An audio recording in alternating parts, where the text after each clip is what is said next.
Hello everybody, I'm Ian Gibson. It's Sunday. It's 2 weeks since our last D&D stream. That means the adventures have returned. Joining us as always, Josh, how's it going, buddy? It's good. I'm having fun. You might be seeing a new side of me tonight. Oh, backside? Backside! Butt stream. Karen, how's it going? It's going well. I'm excited for another session. Been looking forward to it since the last one. Me too. And Will, DM, how many times are you going to do a party wipe tonight? About 3. I'm excited for that, honestly. 3 is a good number. Let's do it. Yeah. So you know what? Previously, on Subpixel Presents Waterdeep Dragon Heist, well, we got out of that dungeon trap. I can't even remember the name of it. I don't care. We didn't really complete it. We just got out of there and we got a little bit of money. I think that's pretty much it. I got to do a little bit of behind the scenes work. So maybe while I'm doing that, Josh, if you could just describe a decision that took place between sessions. Between last session and this one, after we escaped from the magical alleyways, my character Rolthek came to the conclusion that he's not much for adventuring, but he's interested in helping run this business, this inn that we have.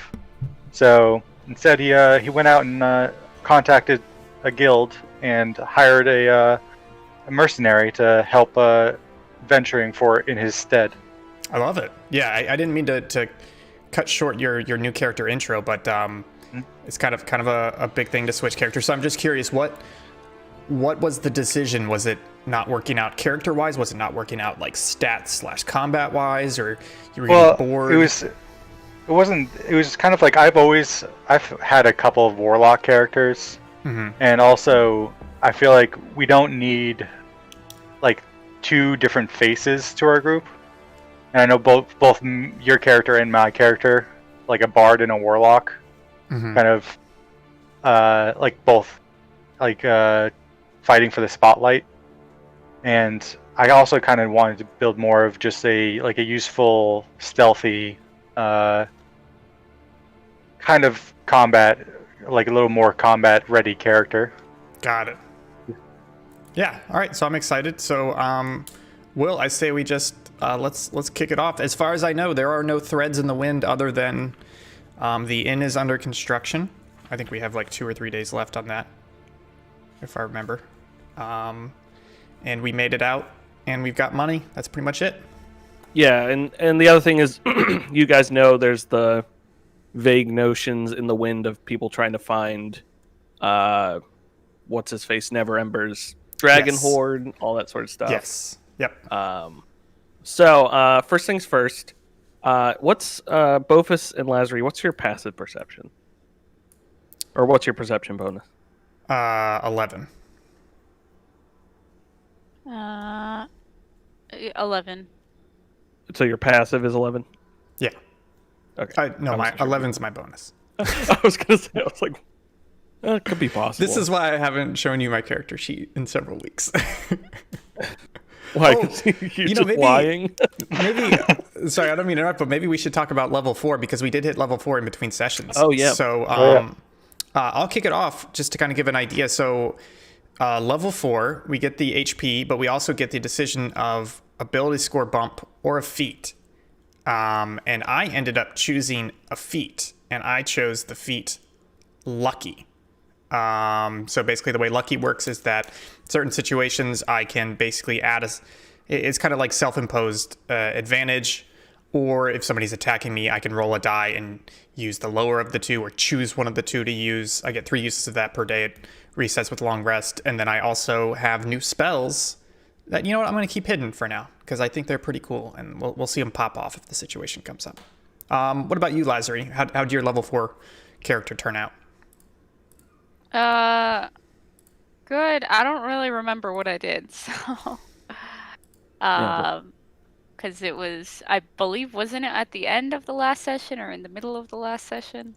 Yeah, I think it was at the end. I think I completely forgot about it until this morning when I leveled up, so that's the only reason it's fresh in my mind. Oh, okay. Yeah, I don't remember what I did, but Got it. yeah. And Josh, maybe we'll just wait till we meet your new character. Yeah, absolutely. Okay. All right. Okay. Y'all ready? Yeah, my Sloncer is mead. Just to cut in one more time. Let's go around the Sloncer horn, which y'all got. I forgot to get a seltzer. I didn't get mead. I forgot. So What about you, Karen? kind of my problem. I got seltzer. I got strawberry mango seltzer. Ooh, that's a fancy flavor. You got anything, Josh? Yeah. Got a water. I can go grab beer later. It's required of me. All right, I swear that's probably not my last cut in, but go ahead, Will. I hate you so much.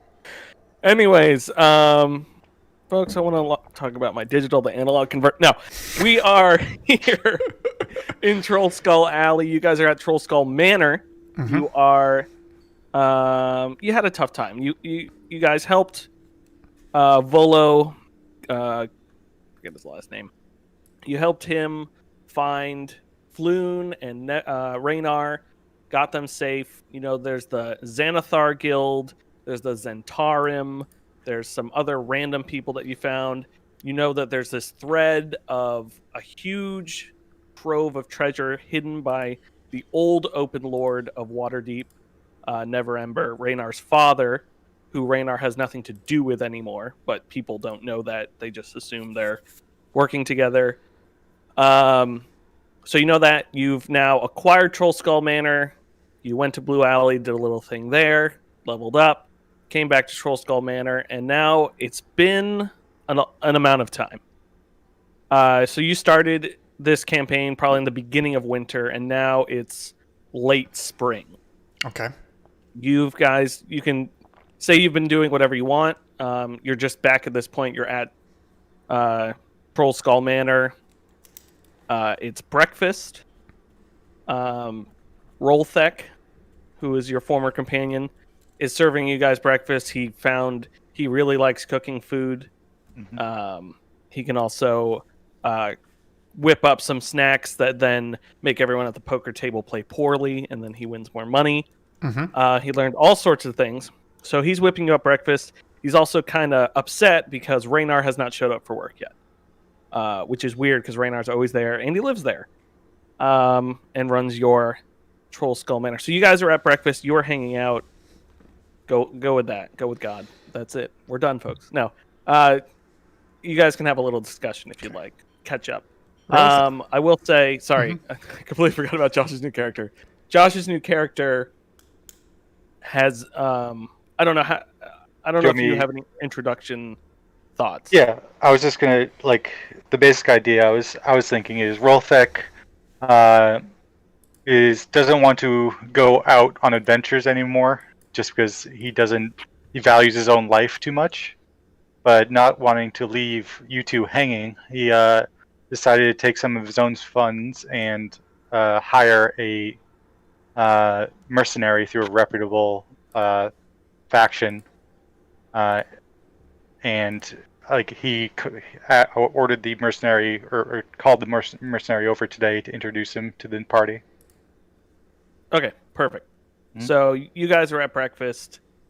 Tring-a-ling-a-ling is the little door, and in walks Daladar. Is that how we're pronouncing it? Yeah, Daladar. Daladar. He's a wood elf monk. Although he's strange looking for a monk, considering he carries a longbow and what looks to be a spear with a sword at the end of it. And walks in, introduces himself as Daladar. Yeah, rolls in on his rollerblades. Yeah, rolls in sideways on his sideways rollerblades. Rolthek introduces him. Yes, my friends, this is Daladar. He will be your new traveling companion while I wait in the inn. Daladar just kind of looks around, looks at you two, gives a pleasant nod, doesn't say much, and comes over and sits down for breakfast. Daladar, I know we've just met, but is that a sword on the end of a pole? Well, yes, it is. It's call this. From where I'm from, it's a narigama. Well, There we go. Where are you from? East. East. Ah, East. yes. I've heard of that place. well, can you fight? Oh, I can fight. I wouldn't be That's- here if I couldn't. That's good, because no offense, Lazary, but none of the three of us could really fight, and somehow we're still alive, despite that. Yes. We've just barely scraped by recently. In the eyes, you both up. It says, "Yes, doesn't look like either of you could take a punch very well, but not to fear. I will take the punches for you. It's what I'm being paid for." That's good to hear. Excellent. Awesome. So Daladar R. introduces himself to you guys. So you sit down. Rolthek comes in and says, "Oh, good, Daladar's here. You've all met. He's making quite a pretty penny to be helping you guys out with all of your work." Which, speaking of, doesn't seem like we've had that much work as of recently. And as he's saying that, oh, you said I. Gotcha. As he's saying that, you hear a very, very, very loud ba-bang. Windows rattle as the roar of an explosion fills Troll Skull Alley. Charred bodies and anguished screams fly through the air. A thick cloud of acrid smoke billows outward from the blast, which seems to have occurred right outside your door. Well, Daladar, sounds like we may get a fight sooner rather than later. Good. I was hoping. Thought this was going to be a boring assignment. He gets up and moves with everyone to the door. Yeah, I think I'm going to rush towards the door and throw it open. Okay, so outside your door, everything is on fire. There's been a giant explosion. There's bodies in the explosion. There's people running away. There's people throwing buckets of water to try to put it out. Sorry, let me just activate this other thing. There are a lot of people out here, onlookers, all sorts of stuff. So it was basically like a quick explosion and went off. Yeah. Like, it's not like a roaring fire or anything, but people are obviously freaked out. What do you guys do? I want to run towards the source of the explosion. You know what I mean? Like, everybody's running away from... I want to run against that. Okay, so you run towards the source of the explosion. There's bodies strewn everywhere. There's probably about 10 bodies. Let's just double check. Yeah, there's about 10 bodies. Most of them charred, some of them not. And you can, if you want, you could probably make out a couple of them, or like survey the scene some more. Okay. I think for me, I'm gonna try and figure out what the explosion was or what caused it. You know, was it a bomb? Is there like a spell shop that blew out the front? Like, I want to find the source of it. Okay. So roll. If you guys, before you do that, let me just see where Josh and Daladar and Lazary are at. Okay.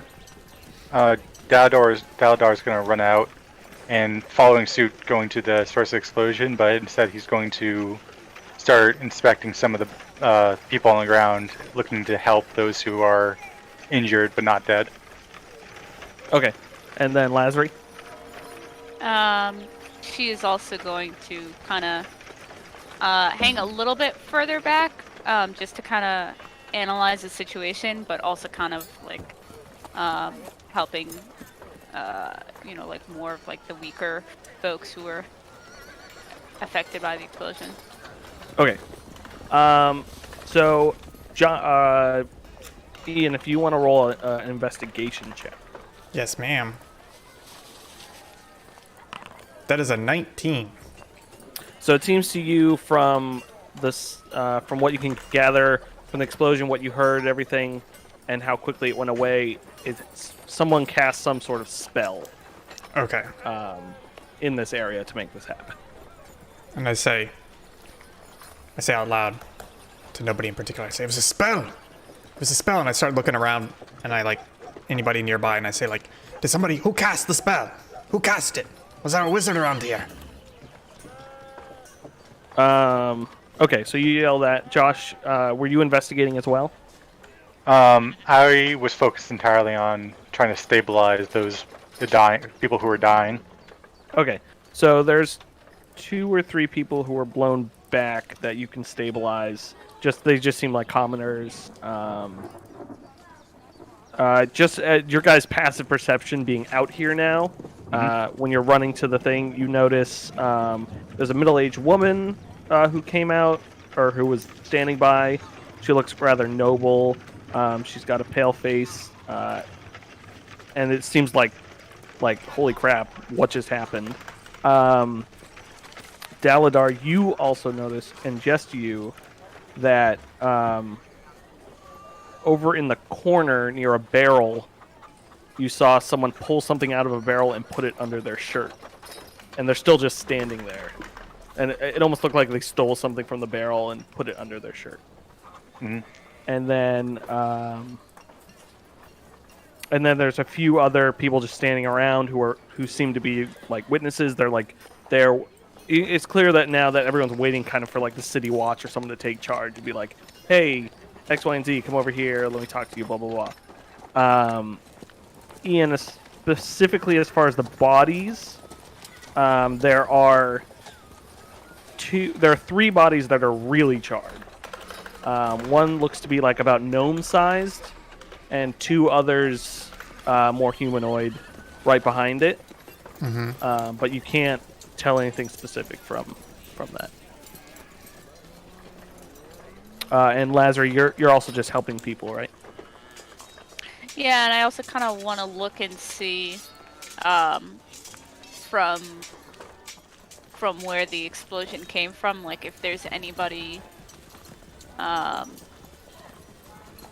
was kind of like nearby that's, perhaps like suspicious looking, or isn't distraught by the explosion, but rather seems to be very calm, like it was planned. Of all the witnesses, everyone seems pretty calm. They're more like stoic and shocked, so you don't think anyone here that you can see it was directly involved, unless they're quite a good actor. Or also, why would they stick around if they did this? You think to yourself. That's about it.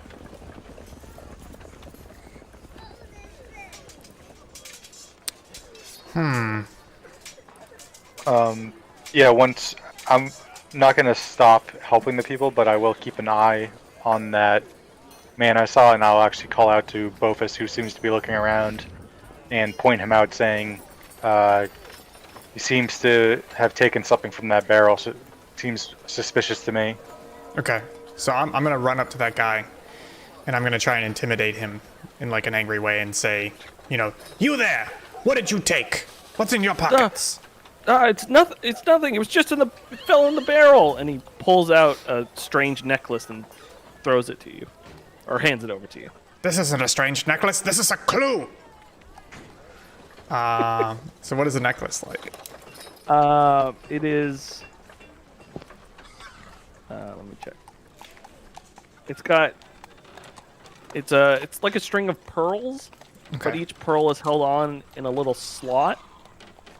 And the pearls are fiery red and glowing. And I'm going to say that this seems to be like some sort of necklace of fireballs. Ooh. And one of them is missing. Got it. I bet Rothek knows about this. I'll take it to him later.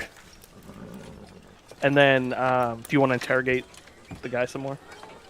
Ask him any questions? Let me just... Like, when he said... I just grabbed it because it fell. Do I believe that? There's no reason. There's no reason not to believe it, but you can ask follow-ups if you want. Okay, I'll just ask a quick follow-up. Just be like, what did you see? Was there anybody casting a spell around here or looking shifty before the explosion? The man on top of the roof, he threw it and then disappeared. He threw the necklace? He threw a ball, and then he dropped the necklace into the barrel here and disappeared. And the ball exploded? Yeah, into a fireball. He threw it at that gnome and those 2 guys chasing it. What did the man look like, the man on the roof? I couldn't really tell. He was cloaked. All right, so I walk over to Daladar and I kind of relay the information that I have and show him the necklace. I've seen these before. It seems like a mighty fine way for a non-spellcaster to cause havoc in the streets. All they need to do is just tear off one of those gems and throw it into their targets, and creates what you see before us. Aye, that does sound handy. If we look around like the rooftops or anything, we don't see any movement or anyone move. Like, No, you don't see any movement on the rooftop, but you there's like a spot to stand above that rain barrel that's up on the roof. Mm-hmm. And also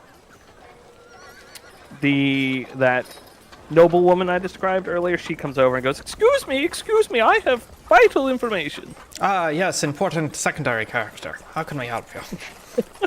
Well, I was watering my plants in the greenhouse on the second floor of my shop when the blast blew out some of my windows. Luckily, I wasn't injured. Though through the smoke, I saw a cloaked man take something from the body of a dead gnome, then start limping away. He was badly burned and casting glances over his shoulder, like he was afraid someone might be following him. He was headed toward the bent nail. Which body was it? And I ask her to like point to the body. The little gnome. Okay, I'm gonna search that body.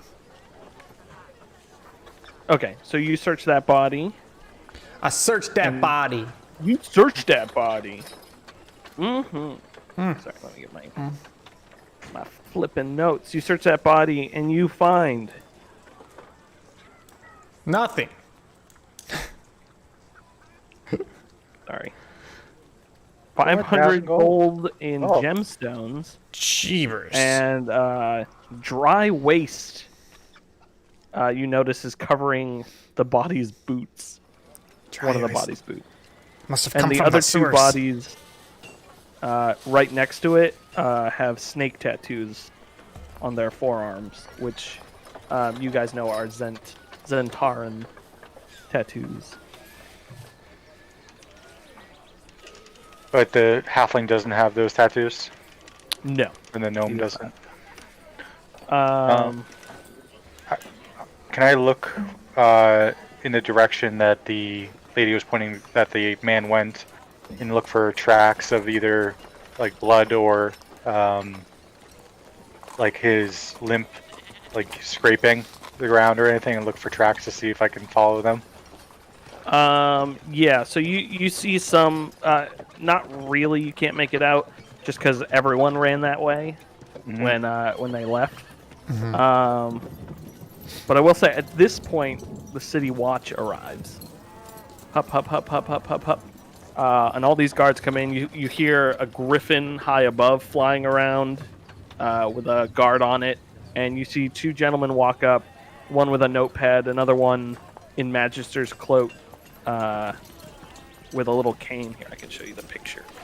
Look how cute they are. Those little guys. Oh, look at them little goobers. Show up, and they immediately come over to you guys and go like, "Hey, clear out, clear out! This is a city watch investigation here. We gotta cordon this thing off, everybody. Hey, Griffin, if you can get your eyes down here." He's kind of just shouting. They have a And helicopter? That's a griffin? Yeah, it's a Griffin with a guard. Okay. And I so say they yes? they start pushing you guys out. And I say, yes, of course, officer. We didn't say anything. And then I turn back towards Lazari and Daladar and I say, I think we'll be taking this investigation into our own hands, eh? And yeah, Daladar say, "Good. I don't like working with cops. I'm glad we're on the same page here." Okay, so the cops are kind of cordoning off the spot. And as you are gathering, you see Raynar run up to you guys. And he's kind of out of breath. He's like, "Oh, what happened here?"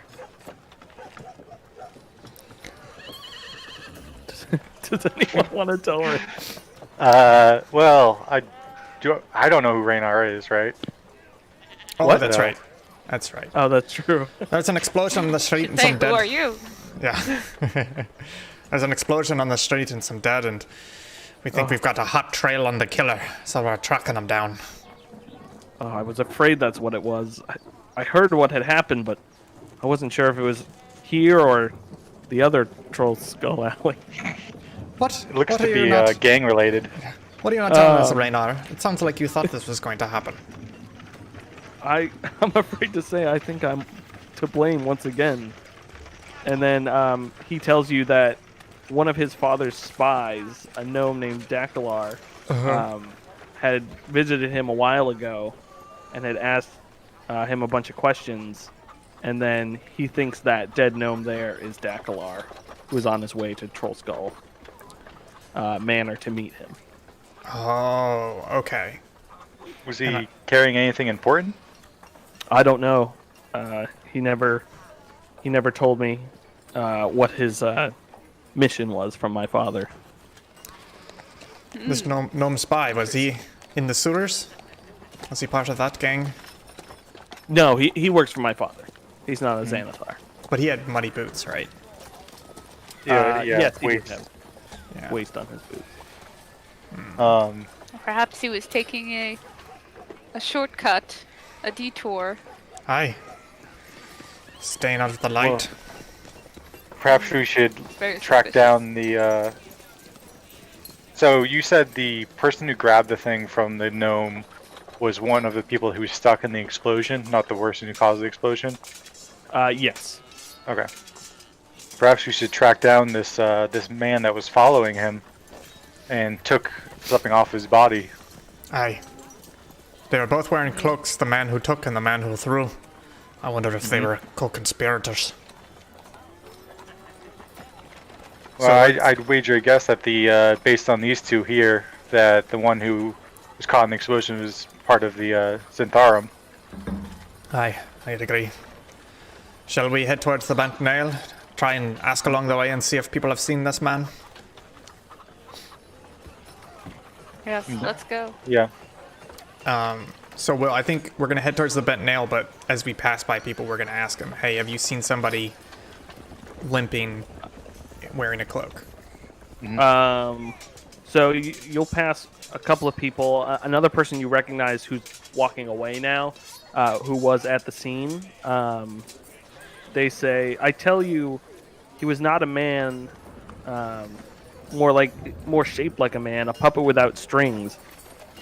He was on the rooftop. He hurled something into the crowd below and caused an explosion. I saw those halflings burned alive. I saw them. And then I saw the other one grab something from the halfling and run away. What do you mean a puppet? What shape of a man? I don't know. The man on the roof looked like some sort of puppet without strings. Did he, as in he was floating and not touching the ground?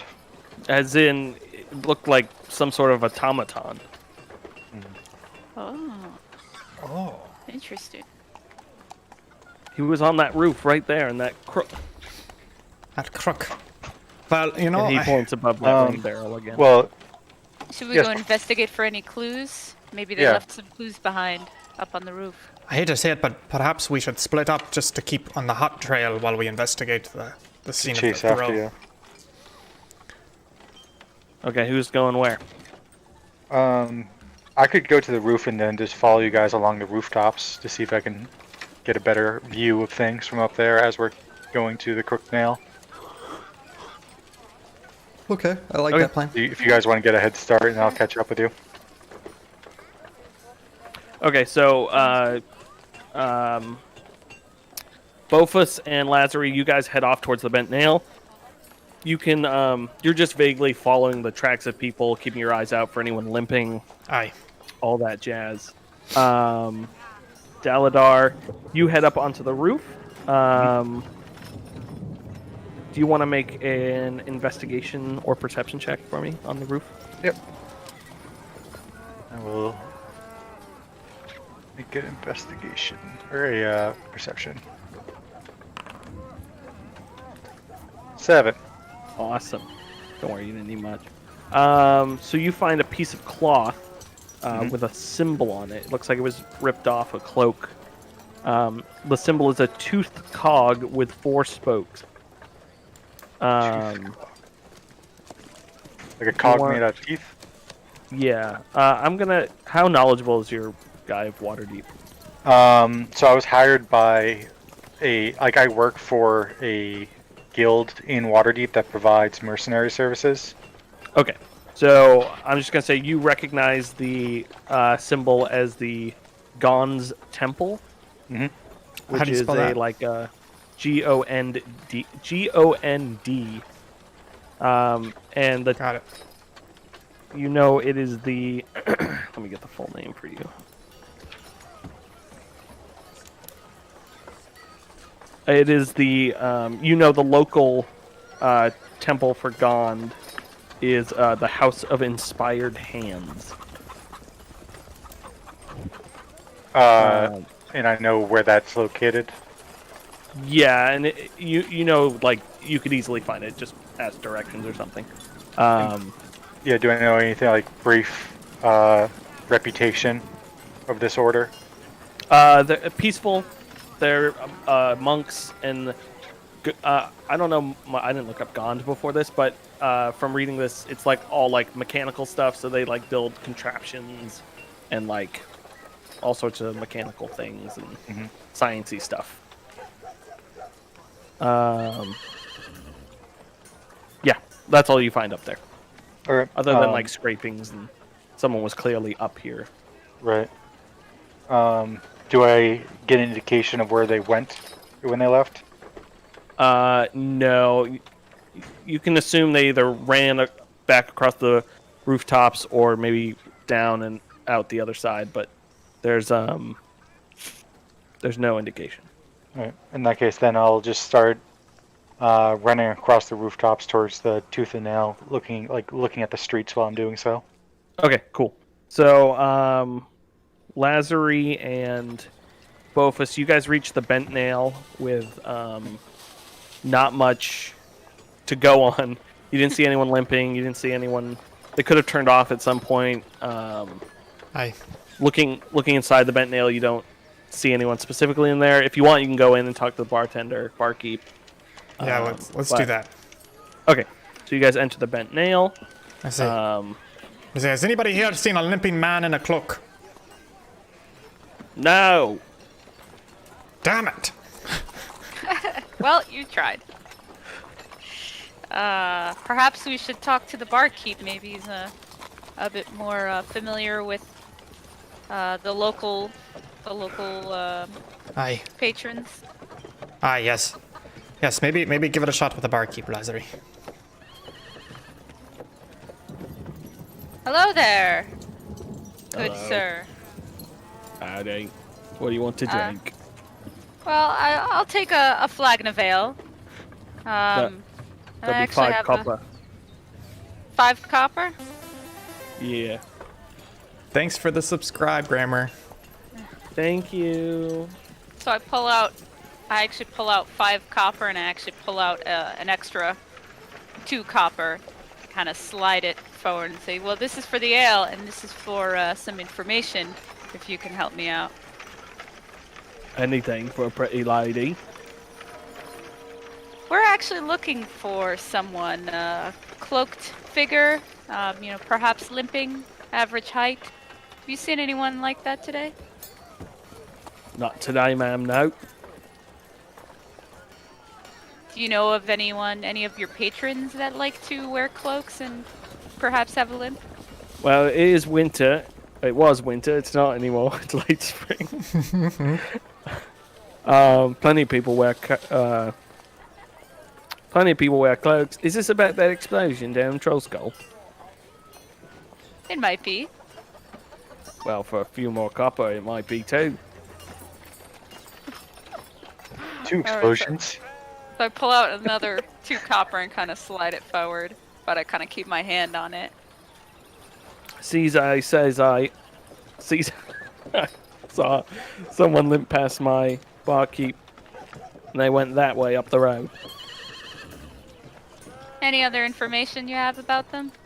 Were they No. with anyone? Were they carrying anything? They look badly burned, I'll tell you that much. Well, I think that's all I need to know. And I turn and look at Bofus. Bofus, let's head out. Aye, we'll head in the direction he indicated. Okay, so at this point, Daladar catches up with you guys. Yeah. If you want to talk to them. Hi, Yeah. Daladar. What, Yeah, did you find on top of the anything? didn't find much on the rooftop except for this this piece of cloth with this sigil on it. I know this this order, and I know where their their operation is. It seems weird that they would attack. They would be a part of this.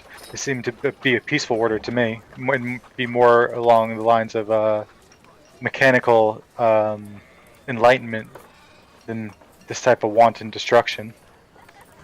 Well, perhaps somebody is using their machines against their knowledge, or without them really knowing what they're being used for. Did you have any luck finding the injured man? Yes, Well- I spoke to the barkeep. He indicated that he did see someone cloaked and burnt heading up the alleyway. Aye. So let's head in that direction, and if we ever lose the trail, we can head back to these Gonz Temple folks and see if we can get any information from them. Okay, so you guys head up the road. You get to another like major intersection, and at this point, there's no indication of where this guy would have gone. It's like you hit the main road, and it's just like they're scot-free at that point. It'd be kind of hard to figure out which way you went. I believe we've lost the trail, folks. Ah. Dang. Well, shall we head to Gonz Temple then? Sure, let's give it a go. Keep our eyes peeled. Okay, so you guys head over to the House of Inspired Hands. The House of Inspired Hands looks like a cross between a temple and a workshop. The symbol of Gond, a toothed cog with 4 spokes, is displayed prominently. You see the silhouette of a human shape perching on the rooftop. It extends an arm, releases a tiny metal sparrow into the sky. The bird does a few loops in the air and then veers right towards you. Please roll for initiative. Is this? You said the figure on the roof was cloaked? Yes. Okay. Someone likes to be on roofs. I rolled a 9. Do we have the Oh, yeah, you initiative gotta- tracker thing? You gotta start combat. No, for this one, just Okay. Okay. just roll for me.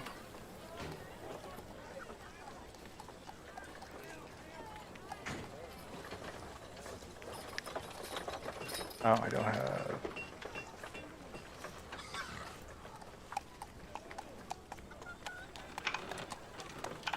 Oh, how do I roll the way you did, Ian? Do you have the plugin in Beyond?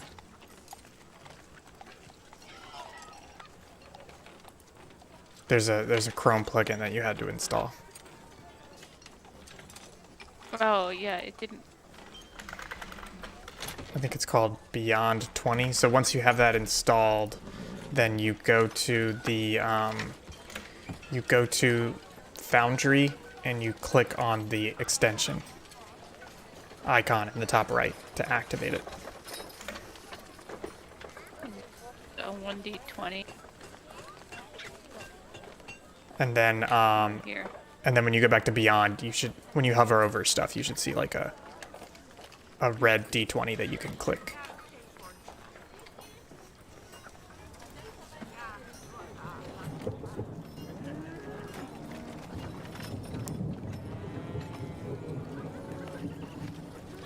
Did you find it?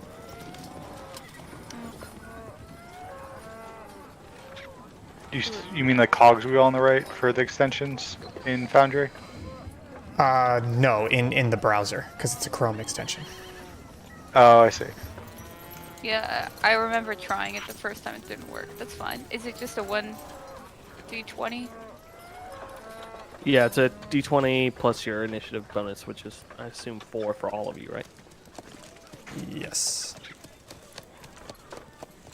So yeah, d20 plus 4. Mine's +0. Yours is plus 0? Yeah. Does that make sense? Should it be plus 0? What's your initiative tracker come from? Or initiative bonus? I don't remember off the top of my head. Just be your dex. Oh, yeah, Oh, you're yeah. right. 0 now. It was -1 previously. Gotcha. 2. Wow. Okay, so, Daladar, you're up first. There's this little mechanical sparrow wobbling towards you guys, coming straight at you. What do you do? It's probably like 10, 20 feet away, 20 feet up. And the spiders. I'm actually going to pull out my longbow Copy. and aim at the man on the ledge. To shoot it, or to order him down here. Like pull. Just kind of draw my bow, aim at him, and order him to come down and surrender to us. So when you do that, the mechanical man simply, he doesn't disappear, but you just see him quickly drop down out of view, like faster than you would have been able to react. If you want to react, you would miss. So he drops down behind what? Like the... He drops like just through the roof, as far as you can tell. Oh, like a trapdoor or something Like up a there? trapdoor, yeah. And then, so the spider's just being thrown at us? It's a sparrow. It's Oh, flying the sparrow, yeah. flying at you. Um, He didn't throw it. It was just in his hand, and then it looped up and is flying straight at it's you. just this, it's the size of a normal sparrow, but did you say that was mechanical as well? Yes, it's a little mechanical sparrow. I mean, it feels hostile to me, so I am going to shoot this mechanical sparrow. Okay. So I don't trust that this thing isn't going to explode when it comes to us. Yeah.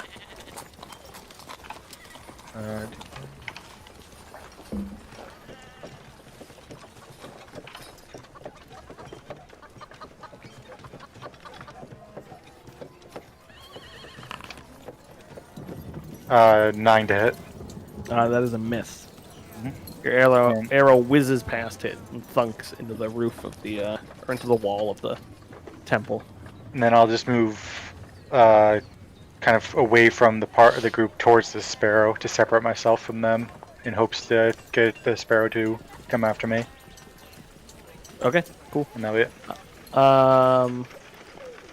Bofus, you rolled a 9, right? Okay. Yes. So the sparrow is going to veer towards Daladar, seeing him move, and it's going to try to hit you for a 9. I'm assuming 9 doesn't break your AC. Does not. Okay, so it misses you and hits the ground, smashes, and just breaks apart. Into So- like cogs and wheels and pieces of metal. Alright. I turn to the group and says, well, that was unexpected. Hi. Twas. Well, where'd he go? He seems to have gone inside of the church. I have a Let's head feeling we're gonna have inside. Yeah, let's get after him before he gets away. Okay, so you guys come up to the door. The Temple of Gonz is open and it's abuzz with activity. The main hall of the temple holds 24 marble pedestals. Each one bears a prize-winning invention or miniature model of some other extraordinary creation. Among the displays are several that stand out. If you guys want to look at those, I can describe some for you. Yeah. Yeah. Can you describe some? Yeah, let's do some flavoring. There's a 4-foot-tall working model of a clock tower that rings at the top of every hour. It's made of wood, iron, bronze, and glass, and brass bells and delicate hands formed from solid gold. That's pretty cool. There's also a wooden flying machine that has wings that flap when it becomes airborne. Little mechanical dragon model. And it says, Big Belchy sank in Deepwater Harbor on the Day of Wonders in 1363 DR. I like that. You like Big Belchy? Big Belch is my favorite. There's a functional waking helmet equipped with small articulated metal arms and hands that gently slap the wearer if he or she falls asleep. I don't like that one. And then there's a miniature model of a red submarine shaped like a manta ray. It has a brass plate affixed to the pedestal that reads, The Scarlet Marepinoth, Lantanese Submersible, launched in 1489 DR. Those are the highlights, folks. Okay, I want to look at the roof of the church. Because I'm assuming... From the inside? Yeah, because we're inside. I'm assuming this is like a... I mean, correct me if I'm wrong. Vaulted. Yeah, vaulted ceiling. So I'm looking at it and I'm like looking for like catwalks, trapdoors, parapets, anything that would explain how he came from the outside of the roof to presumably the inside. So you see a couple of like windows on like skylight things that open up. There's plenty of catwalk and beams and everything, and then there's like about halfway back, the it's walled off because that's like it looks like there's private rooms up there and everything. I say we get to those rooms. Okay, so as you say that, a representative of Gond of the temple walks up and says, "Greetings, my name is Valletta. How can I help you today?" I'll sternly kind of just push past. Is it her? It's a her, yes. Push past her. Is like, I'm sorry, but there's a terrorist hiding in your church. A terrorist? What are you talking? There's nobody hiding in our church. They would have broken off the alarm, set off the alarms.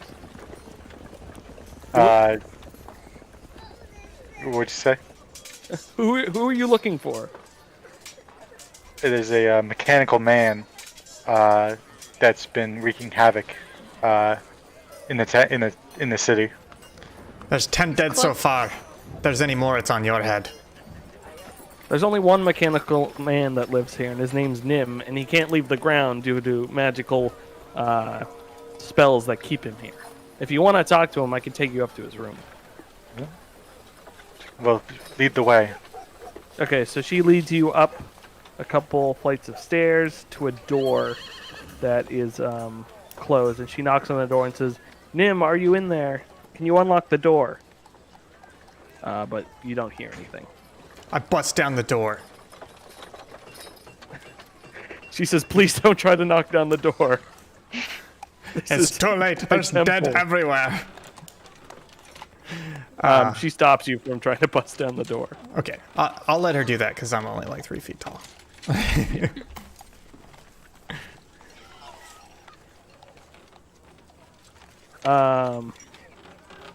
me just double check here.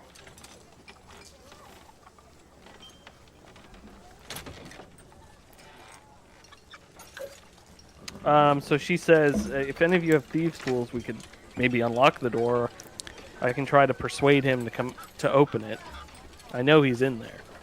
Can we bust down the door? Yeah, you don't have a key to this room? I don't have a key to someone's private room. I'm sorry, but we can't wait. We can't wait for you to find a key. And we'll together bust down this door. Okay, roll to bust this door down. Strength? Yeah. I'll help it. Okay, so That's you... dexterity, though. Oh, yeah, that was dexterity. That's a good point. Wow, My bad. you trying to, like... Hey, that's still not bad for a halfling. I got 11. And I'll give you help so you can have advantage. Advantage? Yeah, if you want to roll again. 11. Next. Okay, so you hit the door and it definitely cracks, but it doesn't break it all the way down. She says, "I'm gonna have to call the city watch if you keep doing this." Call them. They'll help us break it down, I swear it. And I say, Daladar, you give it a shot. All right, and I'll actually just take out my my weapon and slash at the door to break it. Okay, you want to roll an attack? Sure. Not that I think you'll hit it anyways.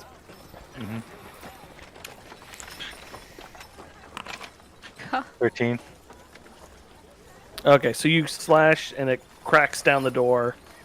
And inside you see a scared little nimble right, which is a little robot. And he hides back in the clutter. And she rushes in, and you see her moving her hands in like some sort of sign language to him, like saying, "Hey, these people are here. They want to talk to you. I couldn't stop them from breaking down the door." So, based on the size of this thing and how you just described it, this is not the thing that threw a sparrow at us? It is the thing that threw the sparrow. Oh, it Or is. it's the thing that... Yes, the sparrow came from this thing. It's the same thing we saw on the outside on the roof. Yes. Alright. And you see it furiously speaking back to her sign language. What is he saying? Ask him why he threw a sparrow at us. Ask him why he killed those people. He's saying that the sparrow flew towards them by accident. He didn't do it on purpose. I don't He believe ran in that. here to hide because he's afraid to get in trouble. Oh. If you're insinuating that he is to blame for the attack on Troll Skull Alley, I can very assure you he cannot leave this place. It is impossible. How is that so? He was gifted to us by a very powerful wizard who is under very powerful spells that he cannot leave this place. Is he wearing like a cloak or any piece of garment? Yeah, he has a troll skull.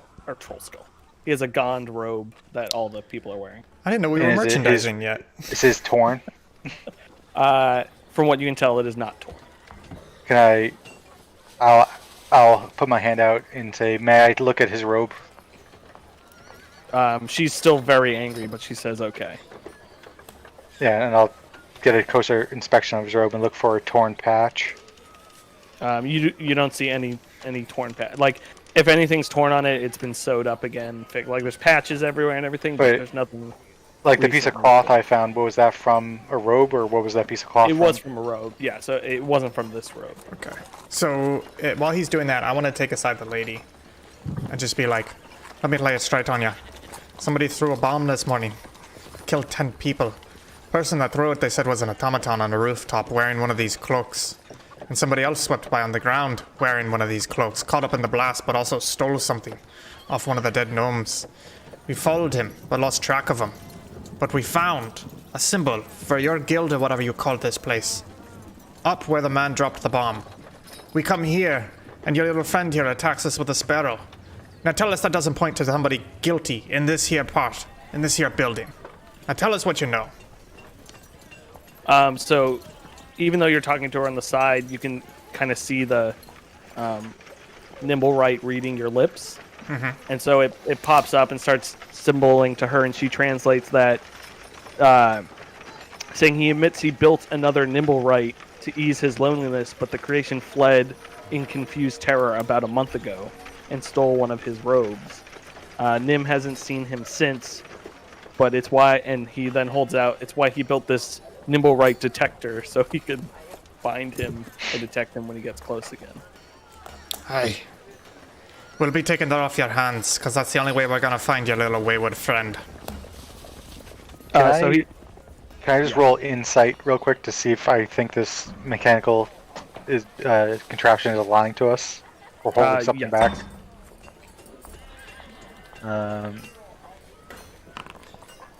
16. He is telling the truth, as far as you Okay. can tell. All right. You don't. I should say you don't see a reason for the robot to lie. Right.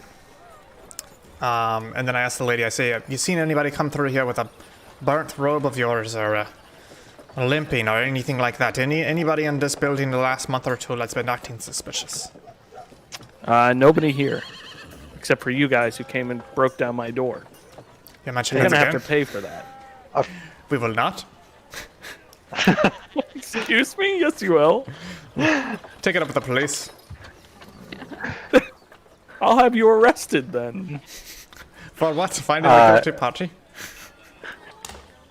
I'll like kind of just like give her a couple gold pieces under my cloak. Jesus, thank you. But I'll continue questioning the Nimblewright, asking him, when you built this, before he fled, did he act strangely at all, or give any reason why he fled?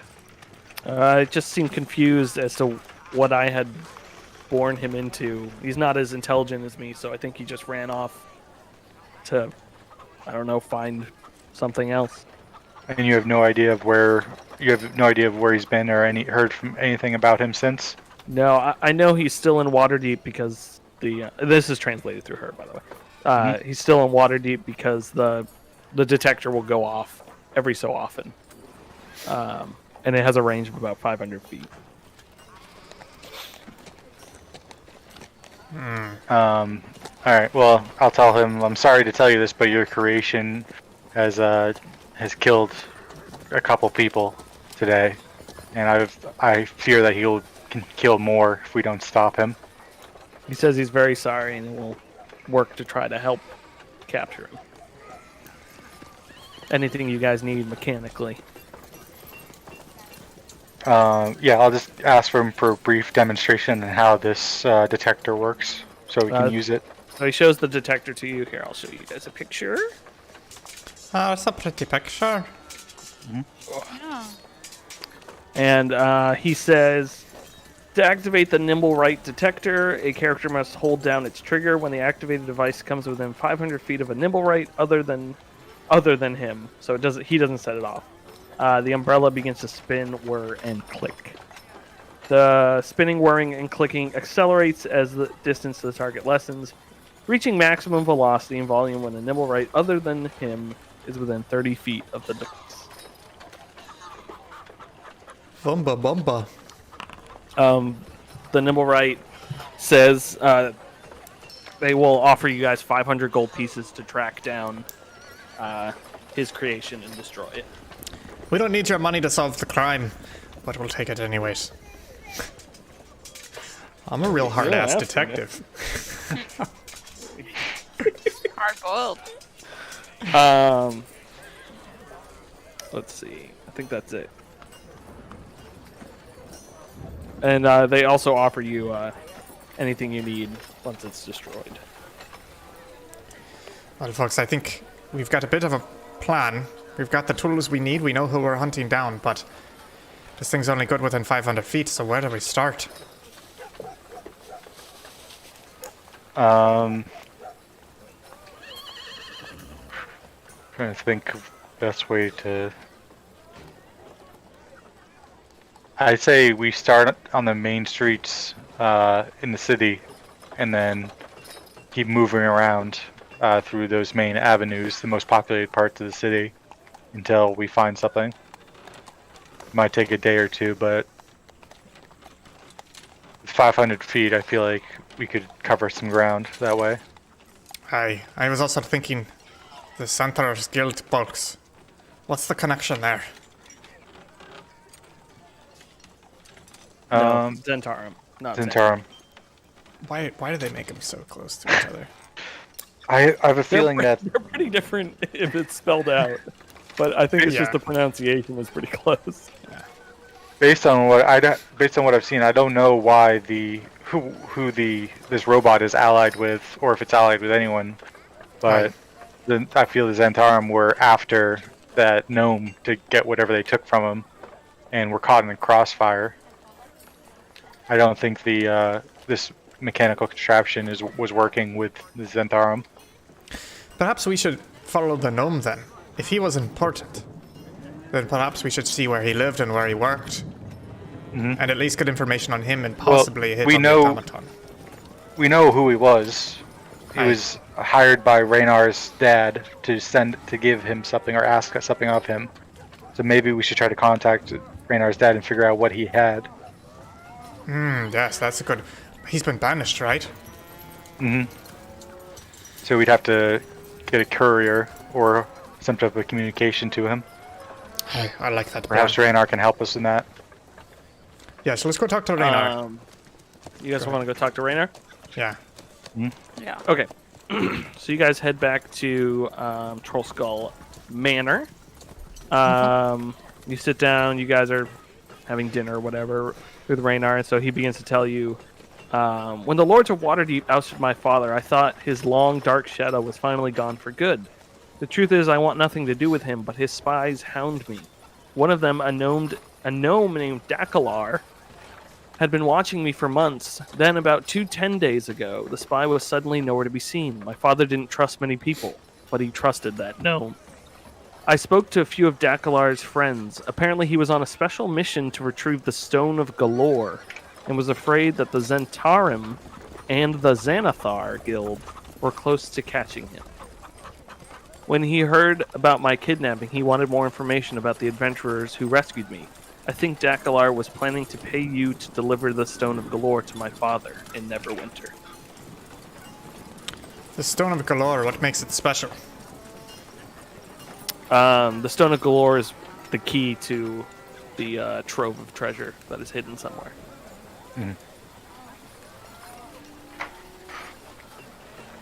Well, this morning, this this assignment seems to have gone pretty interesting. I'm glad you decided to hire me. I could go for I a think fight, we're gonna have though. to. Raynar asks if there's anything else you guys found out about, like the scene of the crime, who did it, and We what believe happened. the Zentharnum were following your halfling, and acquired whatever he had in his possession. Interesting. I can reach out to some people in my network to see if they can find out who it was. The thing that's troubling us is there's a some type of automated or automaton who created the fireball, but we don't know who he's allied with. I don't think he's with the Zentarum based on the injuries that they sustained. Aye, but that fireball, that's mighty convenient. Yeah. And there are two folks wearing cloaks. One who threw and one who took. But he also, the one who took, was injured in the explosion. Aye. But if they're separate, then what would be the automaton's purpose in throwing? That's what's worrying me.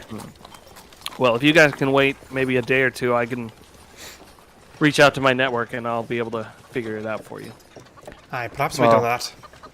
We can, while we're waiting, we can search the streets for that automaton. What's Amazon? Automaton. Factorio. Automata. Perfecto, are you? Okay, cool. Look for the Just gonna robot. grab seltzer. Hey, yeah, that's about to say, let's take a 60-second break. We'll be right back, folks. Boom, boom, boom, boom, boom.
Welcome back, everybody. Thanks for putting up with us. Just need a little bit of a breather to grab some seltzer, a little bit of snacks, go to the bathroom.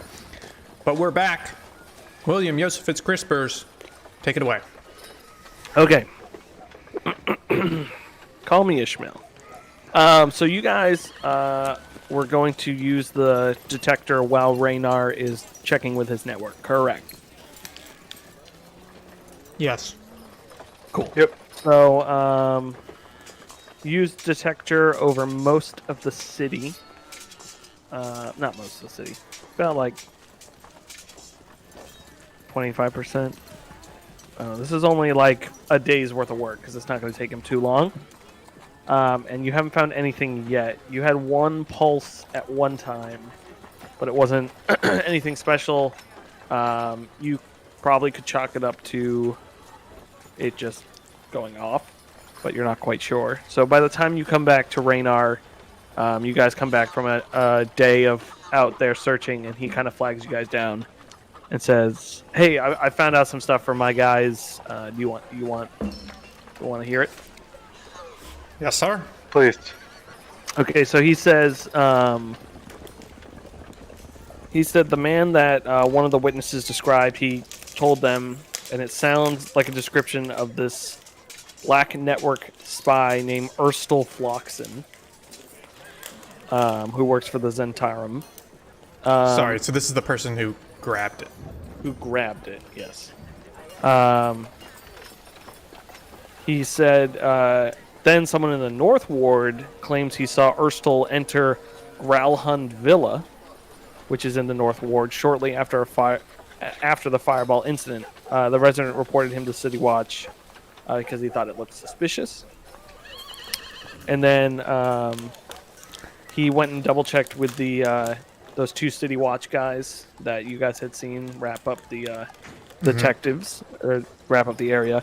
They went and talked to Lord Growlhund. He assured them that no one had broken into the estate and that everything was fine. And they didn't have any reason to doubt that. So he says basically he thinks that this guy went to go hide out at the Growlhund's place because he knows he's met Lord Growlhund before, and they seem like not shady people, but they could definitely be caught up in. I thought for sure, Will, that you were going to say he also heard about 3 unknown people who went to Gonz Temple and kind of roughed up the place and were harassing people. And there's a warrant out for their arrest. Well, folks, it sounds like we've got to go hot and heavy towards Growlhund Villa. See what this lord wants and why he's holding criminals court in his house. I should go check it out. I agree. And just so I know, Will, the detector, is it something I have to be actively using, or is it something I can just leave on and put in my pocket? You have to hold the thing down. Can I put a rubber band on it? Are there rubber bands in D&D? No, but there's twine I can tighten. Then you can tighten your twine around it, kill the batteries. I don't know what those are. No, alright. I'll just, every once in a while, like every time we go to a new area, I'm gonna like Pulse it. yeah. Okay. So you guys are heading to the Growlhund Villa in the North Ward. Oh boy. Okay. So you guys reach it, and as you get within like 500 feet of it, the detector starts to go off, which is interesting. For 2 reasons, and I'll see if you guys know why this is interesting. Because the automaton's not supposed to be here. We're not following that guy. We're following the other guy. Nailed it. Wow, that was really good. What's the second reason? The second reason, well, you said both reasons in one sentence rather than I separated them out. Sounds like one reason. Yeah, it's probably one reason. Yeah, okay. Reason to live. Anyways, folks, subpixelfilms.com. Okay, you guys stand before a sprawling villa enclosed by a 12-foot high stone walls. If I was a good DM, I would have activated the scene. Through the bars of a huge and ornate iron door, you see a yard with huge trees and 2 footpaths that lead to a 2-story brick building. And then Josh, Mhm. Daladar, you son of a biscuit, you suddenly realize that you can faintly hear the sound of metal clinging on metal coming from the estate. Does this sound familiar to me as combat? Yes, like people sword fighting. I will. So this door's not Oh. open, but you can see through it. Yeah, I'll quickly exclaim to my companions, "We have to hurry. Sounds like there's fighting up ahead." Oh no. I agree. Let's make them pay. So can we burst through this gate? If you'd like to burst through it. I burst. You burst. Okay, so actually you're tiny, so can you do a strength check for me? I'll throw them. Oof. 16. Okay, you burst through the gate. And as you land, you notice that far in the corner is a groundskeeper, or it looks like a guy with 2 huge dogs, and they have not noticed you yet. Okay, I go still silent. Still silent. You are now still silent. And I say quietly, I say, don't burst in. What are you other two gonna do? I was ready to full hung follow him, but as I see him do that, I'll kind of go into stealth and move in next to him to see what he's looking at. Yeah. So there's some trees here and shrubbery that's pretty much in bloom. So you're kind of knocked. You can sort of make him out on the other side. You know, if this was like winter, they would have definitely seen you, but Got it. they seem a little preoccupied. Okay, I would like to stealth to this door. Okay. Can you roll a stealth check for me? 17. You stealth I'll to follow. the door. Can I follow him? If you also roll for stealth. I will also do this. Can I, okay, while he's made it, can I have an action ready while they're stealthing? Can you have an action ready? Yeah, you can have action ready while you're stealthing. Okay, I want to have...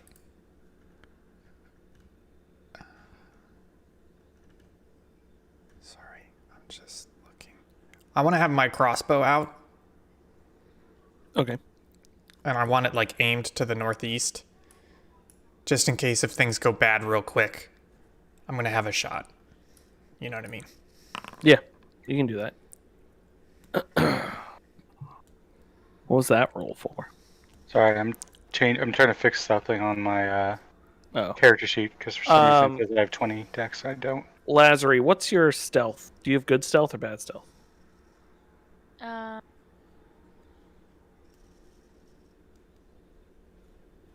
have okay. 0 plus. It's +0, you said?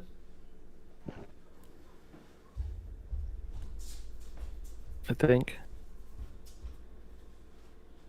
So if you guys know, and you also know, I don't know if you know this as players, but you can help someone with stealth by, you can take disadvantage on your stealth roll to shield the other person if you're successful. Oh. So I wanted to say this before you guys rolled, but if you want, you can take your rolls, or you can take disadvantage and try to bring Lazary with you. If Bofus has already moved ahead, Yeah. I'll stick back and I'll just do 2. I'll re-roll with disadvantage to try to help Lazary. Okay, but it's only Lazary. It's only if you want to also stealth over. Yeah, I want to stealth over behind that tree. So I roll with disadvantage. She rolls with advantage. Is how that works? Okay, but Josh is stealthing to the door, so you have to go with him if To the he's door? gonna help Okay, you. yeah, so I'll go with him to the door. That's fine. Okay. I'll go with him to the door. Bofus, I'm bringing you over there too. Oh, thanks, Daddy. Didn't know where you were going.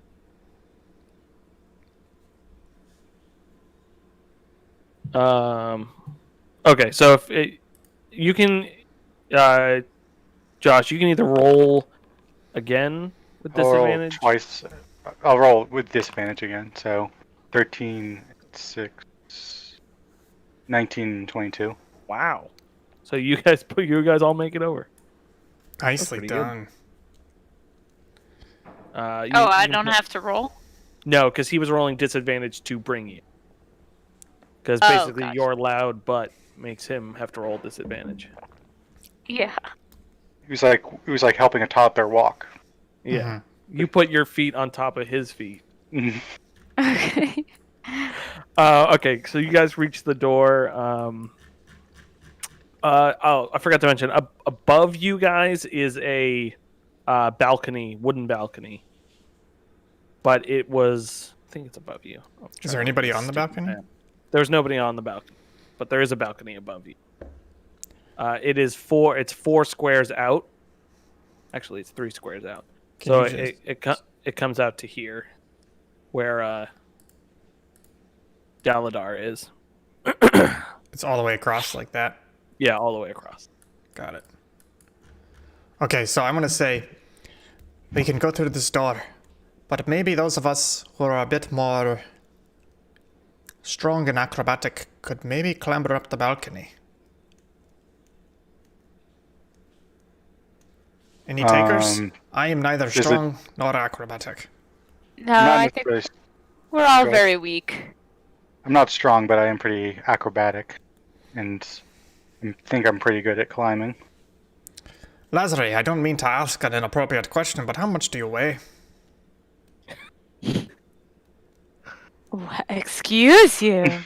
Well, I think if one of us makes it up there, they may be able to. Well, pull the others I'm up. not that large either. I am, Yeah, very you're both medium. pretty short. So. So here's a question, Daladar. If you make it up there, do you think you could pull us up? I'm sure I can figure it out. I say we try it, folks. Okay, you guys are going to try to go up? Yeah. That works. Let's do that. So that's going to be... Could I go? Acrobatics. Well, what I was gonna do was, we could do that, or I could just mage hand tie a rope to the balcony. That would work. I was gonna go up the tree. Yeah, you could do that. I think it's up to the DM because we would go for the easier option. So which one looks easier? Right. Or climbing to the top of the wall and then jumping from the wall to the balcony. Yeah, so there's the tree, there's climbing to the wall, so the wall is bricks, so you could get pretty good handholds on the bricks. Yeah, I'd say bricks, climbing the tree, or tying a rope up there is all the same. It's going to give you all the same bonuses. Okay. It's all the same effort. Aye. Yeah. And it's 10 feet up. Yes. I'll tell you what. I'm going to use a key point, and I'm going to spend 1 key point to double the distance I can jump. And how tall is it? It's 10 feet. Oh, I'm just going to jump up and grab it. The ledge? Yeah. Okay. So yeah, and so I'm just going to standing jump, grab the ledge, pull myself up.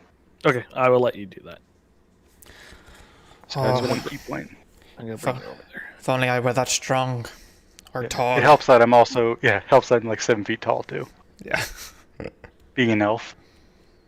But he can lean down and hold his hand down. So now Yeah. you guys have advantage on rolls to get up there. Oh, okay. I'll just use a That rope, works. honestly, to pull. Or you and- can drop a rope, yeah. Yeah, I'll drop a rope and then I'll pull them up. Yeah, so that's perfect. If you guys want to do that, I can just bring you up there. Yeah, okay. I'm up there. Sure. Boom. All right. So just a quick team chat. I mean, in character, I'm gonna say. All right, folks. Listen. I know we've been playing detective, but now we've got to play the thief. We've got to get in there, figure out what's going on, take this automaton down, and bring him back. Wait, sorry, real quick question. Okay, so Nim the mechanical man. This is giving us 500 GP. Is that 500? Is that dead or alive? It's 500 gold pieces to destroy the automaton. Okay. We get in there. We take our man out. Find out any information we can. Then we get out. Right? But we need to know why he did what he did and what they took from the gnome, or like where that is. That's true. Yeah, That's true. and you guys are originally here to find the Zentarum guy. Yes. The automaton Zentarum? just happens to be here. Zentarum or Zentharum? Zentarum. Okay. Xanathar. Yeah. Okay. But just let you know, I don't like terrorists. So I've got a long history of terrorism in my country where I come from. And I despise them. Oh. So, I'm going in hot and heavy. Anybody looks at me wrong, I'm taking them out. I will let you guys know that that's a glass door right there. Okay. So who can see us right now? Nobody can see you, but Okay. I mean, it could just be a regular door. I'm just reading now that it is a glass door, but Daladar would have noticed. Okay. And brought You ready, guys up folks? over So no busting through this one. I'm ready. Yeah, I'll pull out my Nagiyama. there. What'd you call me? Yeah, that's what you heard me. I've Alright. got my shield and scimitar. Yeah. I try to open the glass door. Okay, so the glass door's unlocked. So as you're going to open it, you can see a woman dressed in armor with a sword and a very large orc, half orc, also in armor with a giant sword. Any markings on them? No markings on them. I'm assuming I'm perceiving them as hostile. Yeah, they're not necessarily hostile.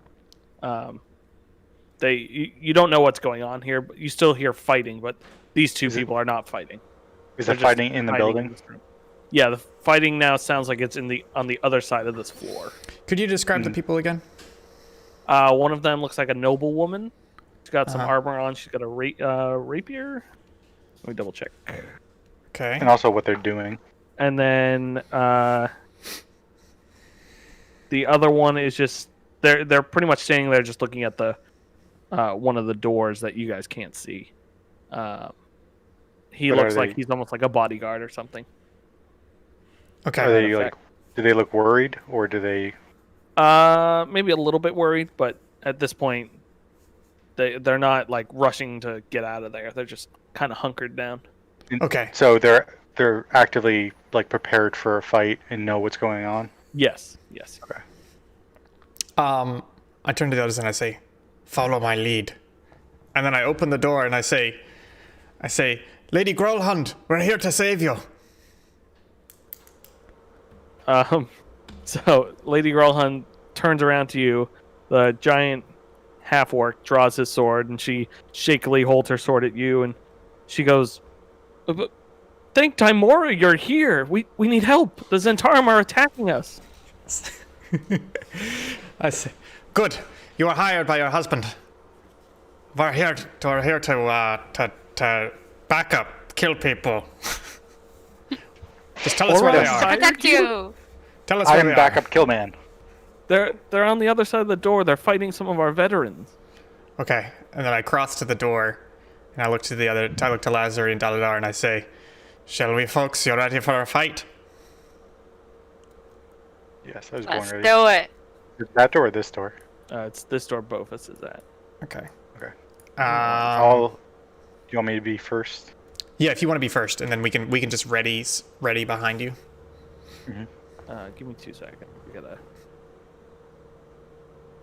turn these men on.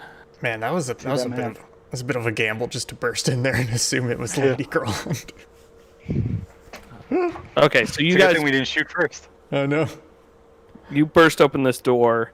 The door hits this veteran here, who looks surprised and is knocked over to here. And as everyone kind of looks over, two of these thugs take advantage and kill these two guys. Oh no. So there's only one guy left. 2. So there's 2 guys left. You just brushed One is that one knocked out. over. Yeah, there's one behind the door. Oh, okay. You probably can't see him Oh from yeah, you there. can't see him. All right. So I have my crossbow out and I take a shot. Okay, so let me just put everyone into an encounter first. Okay. And you guys just roll for initiative. Once I get this all set up. Oops. Yeah. Why Sorry. is it Just not putting this guy? let me know when it's up so I can roll. Okay, it's up. Okay.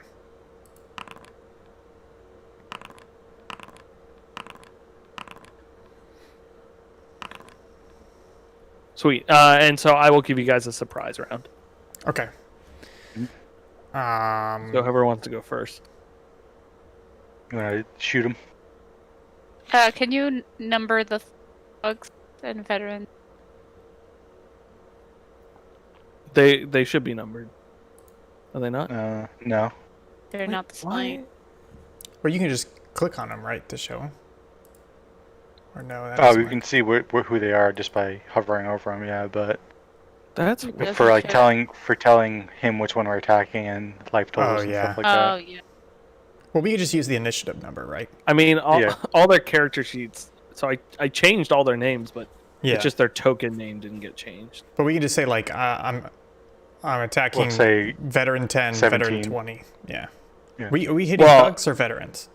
So the Oh. You're veterans attacking are them. the veterans work for the lady.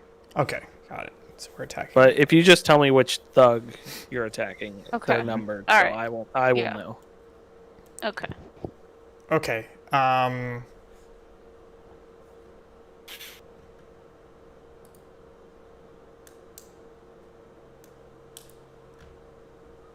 So we get a surprise round, so I think Daladar's first, right? Yeah, whoever Oh. wants to go first. Yeah, I guess we'll just do that. Yes, I'll move in. And sorry, what was the lady's name again? Always Lady spacing it. Growlhund.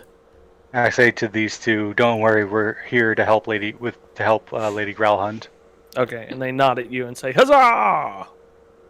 And I'll kind of move into this corner. And I'm going to actually attack this one in the middle here, 13 13. in initiative order. Oh, gotcha. So yeah, I pull out my Naginama and swing at him.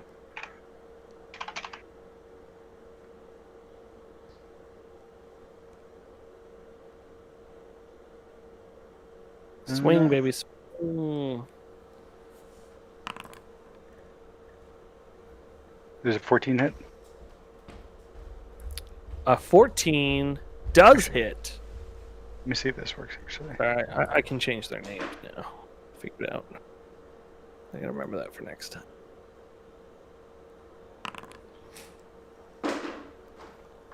So slashing damage is 12 slashing damage to the one in the middle. It says Thug 4 for you now, right? It does. Yes. Thug 4. Okay, cool. 12 damage, you said? Yeah. Deep. That poor sweet boy. Okay, Bofus. Well, so he's still. Oh, I still have a bonus still- action. Oh, So he's still alive. I'll bonus action punch him with an Bonus. unarmed attack. Jeez, what a jerk. Big jerkin. Oh. Punch him. Chewy. I think that's 13 to hit. No. Yeah, 13 to hit, and then 6 bludgeoning damage. Okay. That's a hit, and that's going to be 6 bludgeoning damage. And then, Nice. So my AC is increased by 2 because I'm holding this weapon now, and I hit him with an unarmed attack. Wow. Nice. I can say for you. I see why you got rid of Rollthek. Yeah, Okay, so I'm is that good? Is that everything? Yeah, that's it. Cool. Bofus or Lazary, whichever one whichever wants to go. Lazar, you go ahead. Okay. I kind of step forward into the doorway and I pull out a dagger and I throw it at whichever one here front, the Thug 3? closest thug. Yeah. Okay, throw that dagger.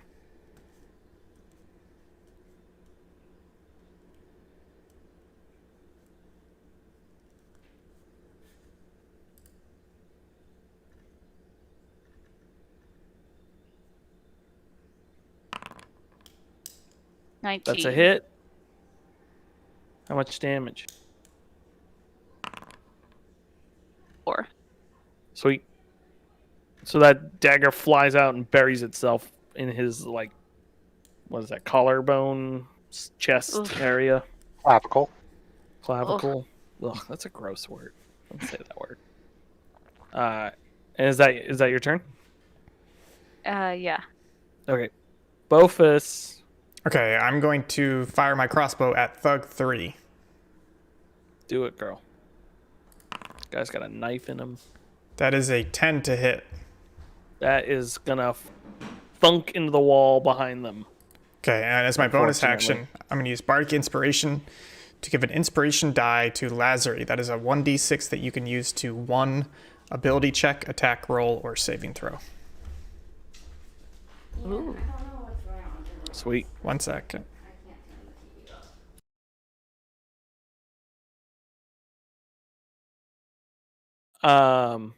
Okay. Next is actual combat. So we'll do that. We'll start that without Ian because it's a veteran who's up first. So this veteran, actually, it's not that guy. It's this one. Actually, let me name them. So sorry. I think Ian thought he muted his mic, but he did not do that.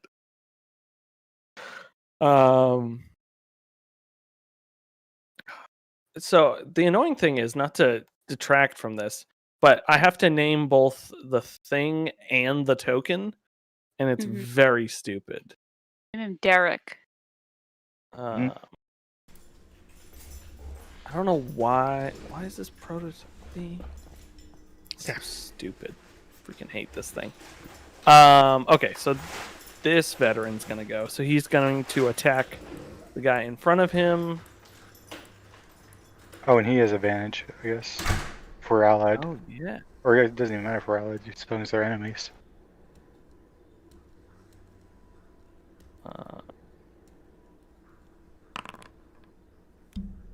So he rolled a 7. What just happened? 2D. Oh, he rolled a 7 and a 2. I see. Okay, so he did not hit. It just picks the automatic. It just did the damage. Yeah. Okay, so next up is Thug number 5, who is going to move around here and is going to attack this veteran. Slide to the left with his giant mace.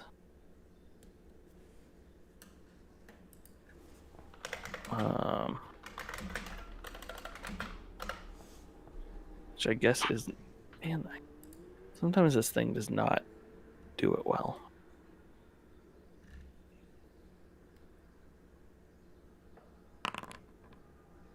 And he is going to swing and miss with the mace. And it's going to smash the wall next to him. Oh, wow. I just discovered something magical in this program. Sorry.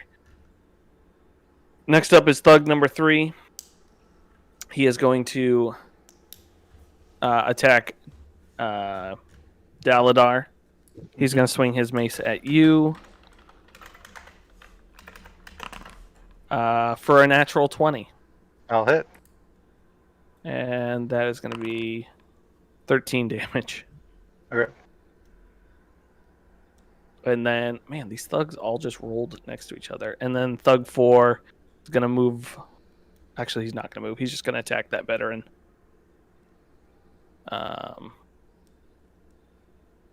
Sorry, I rolled d20 for 17. It's going to hit. And he's going to hit that veteran for 7 damage. So now it is Daladar's turn. I will swing at the thug in front of me, between the one I have advantage on. Okay. Number 3. Yeah, so swing at him with my Narigama.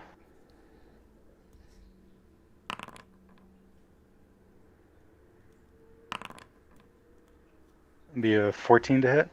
That's a hit. And 6 slashing damage. Ouch. And then I will use an unarmed attack. I'm actually going to use a key point for flurry of blows. So I get to make 2 unarmed attacks as a bonus action instead of 1. Okay. So I will use it on him.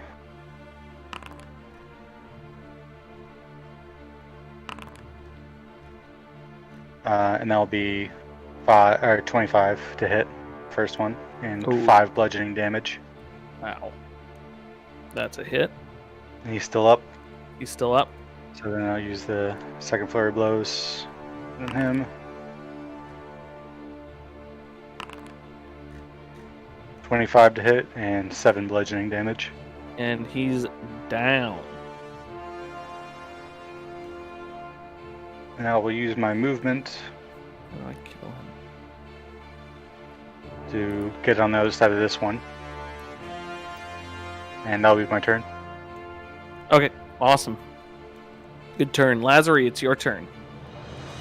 Alright, I'm going to pull out my scimitar and lunge forward over the dead body. Attack. Thug 4. Okay. Let me use the...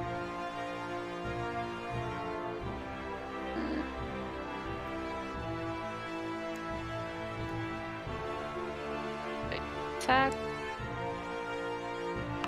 Oh. And I'm actually going to use my Bardic Inspiration to add to that. From... I'm going to tell you both not ways? to do that. No? Because it's Okay. impossible for you to hit him. Okay. Okay. I don't want you to waste it. Alright. Alright, so... Is there anything else you can do on your turn? I'm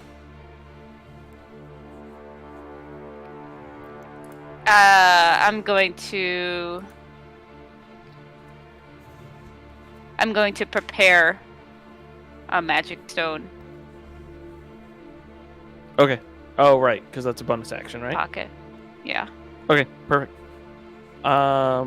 So next up is the other veteran. This veteran. So he's going to move this way. And he is going to use his longsword to slash at this other thug.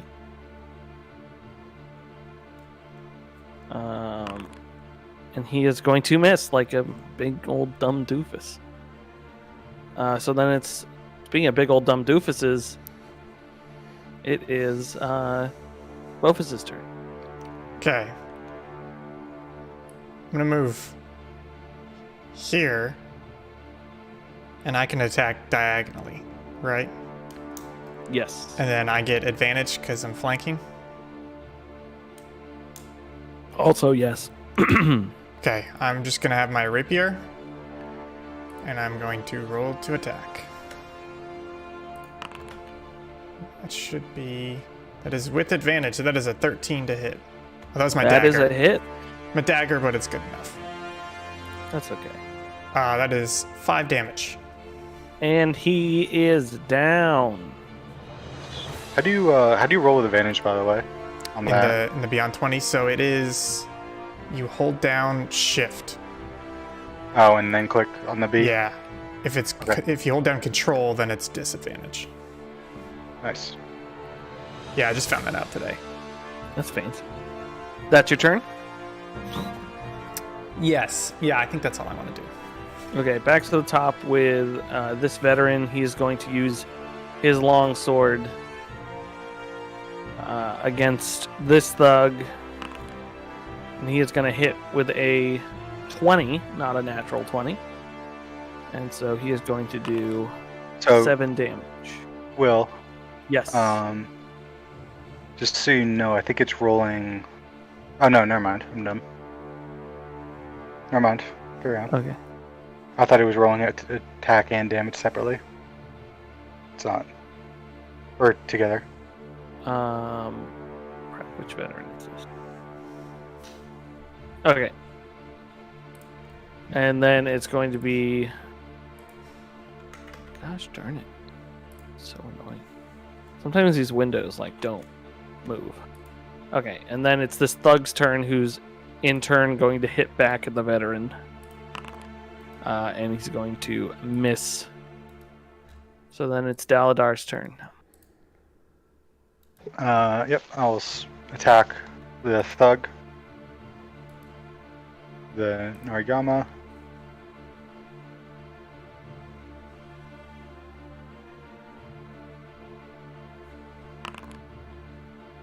I'll hit with an unnatural 20 and deal 11 slashing damage to him. He is down. Nice. Dead.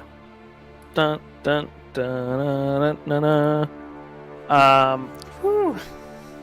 So these veterans say, "Thank you for your help. We're gonna go take on the rest of them downstairs," and they'll disappear down the stairs. I follow them. Before they leave. Yeah, how many are there? Before they leave. I think there's 2 or 3 more downstairs. We'll go with you. Yes, we want to Yeah. fight. Okay. You guys do still hear sword fighting through this next door that you're at. Oh, not downstairs? Not downstairs. If we hear that, then we'll say we'll clear Yeah. the rooms up here. I agree.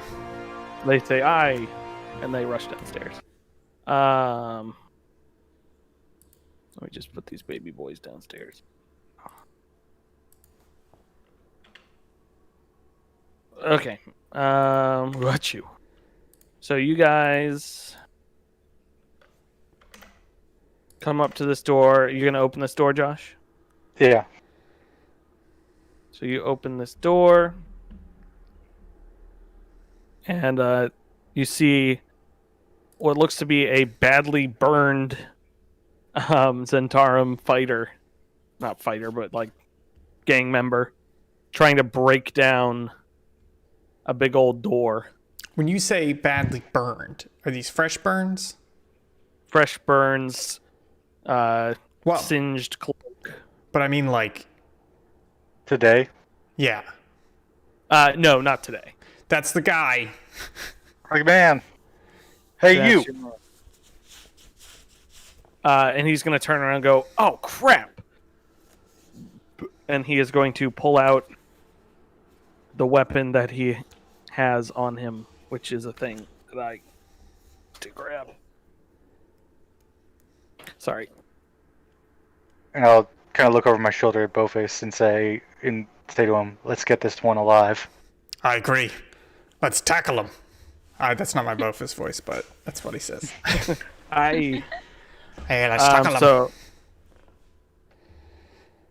okay, so if I will say he was facing the other door, trying to break it down when you guys first came in. So if you want to do a surprise and try to tackle him, I'll allow it. You guys are going to do it together. Yeah, let's do that. So I would roll both of you strength checks. Well, With- I kind of just wanted to knock him out, not necessarily tackle him. But if we want to tackle him, we can do that too. Yeah, I was thinking pin him to the ground. Okay. Yeah. So both roll strength checks with advantage. Okay. So we'll just both move into him.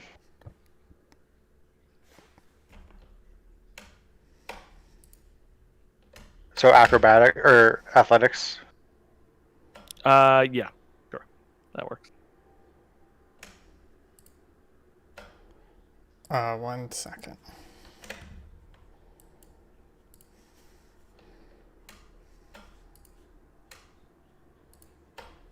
$11 Nice. for both got of us. 11. Aww. Okay, so you guys rush in, and he's quite small, so you guys well, also Ian's quite small. So you guys grab him and throw him against the wall, and he's kind of pinned in this corner wall now. Mhm. And he's like, "Let me go! Let me go!" I'll see what he was reaching for. He was trying to break down the door. Oh, but so yeah, I'll just make sure he doesn't have any weapons on him then. So you check him, and he doesn't. He just dropped the Mhm. you know, all that, and I never even looked at what he was holding. He had a short sword, so he dropped the short sword when you tackled him. And he has nothing else on him. And he says, "Sorry, let me get to this part." He said, "I have to get that Growlhund. He's gonna get rid of the stone." The stone you took from the gnome? I didn't take any stone from a gnome. What are you talking about? The gnome stone. And The I'll- other day, the bombing. I wasn't even there. I want to intimidate him. Intimidate him. yeah, can I help him? Help him Give him a- intimidate him. I want to help him just by kind of like putting my thumb on one of his burn marks to emphasize the point that we see him being burned. So is that advantage? Yeah. Yeah. 22. So he goes, "Fine, I was there. We didn't even. I don't know where the fireball came from. That dumb Nimblewright. But I was able to get the stone and brought it back to Growlhunds. But now they've taken it from me and they're trying to kill us. What are they doing with the stone? I don't know, bringing it back to whoever hired them. Who's they? Who? What do you mean? Who's they? Who took it from you?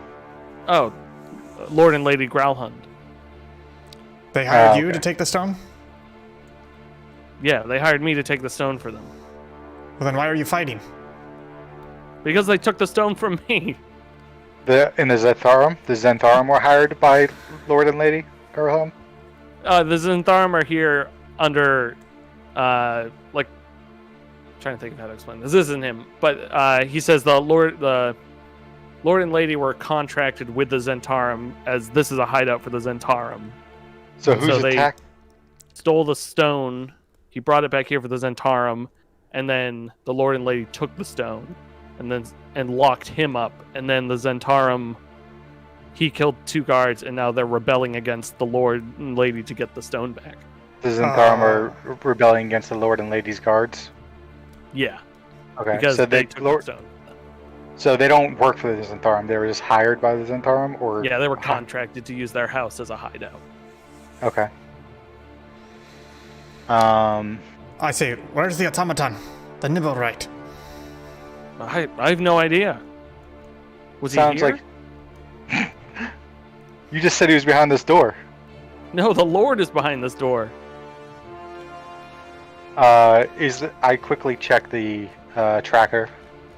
And See, it- It's no longer going off. okay. Oh, it's not. I wanna tie this guy up and leave him here. Okay. Yeah, Alright. you can just tie him up. Tie him up. And while he's doing that, I'll be working on breaking down this door. Okay. Yeah. You want to do a athletics check? Sure.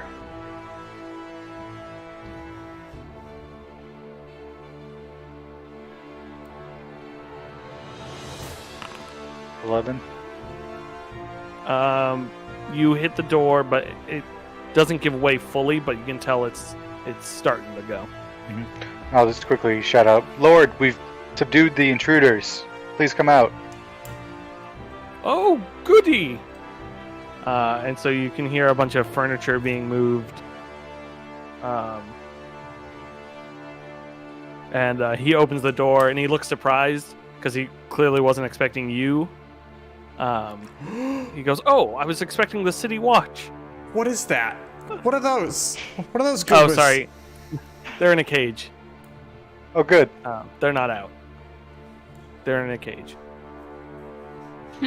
So you can, Daladar, you can kind of see behind him that it's a bed chamber with a bird cage on the table with flying snakes inside of it.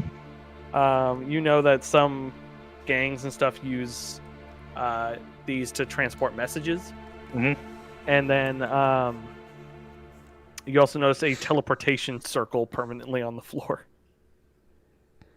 Do I know how quickly those can be activated? No, you don't. Okay. I'll step in with him to him and say, "Don't worry, we've killed or captured the intruders." Oh, thank goodness. I don't even know how they got in. I do a quick perception check to see if I can see the stone anywhere in the room or on this person. Yeah.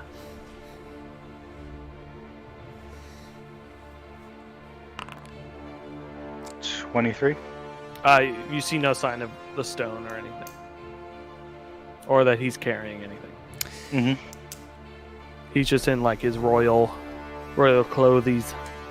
I would like to cast Charm Person on him. Okay. Okay, I'm casting. He has to make a Wisdom 13 save. Okay, give me Is that...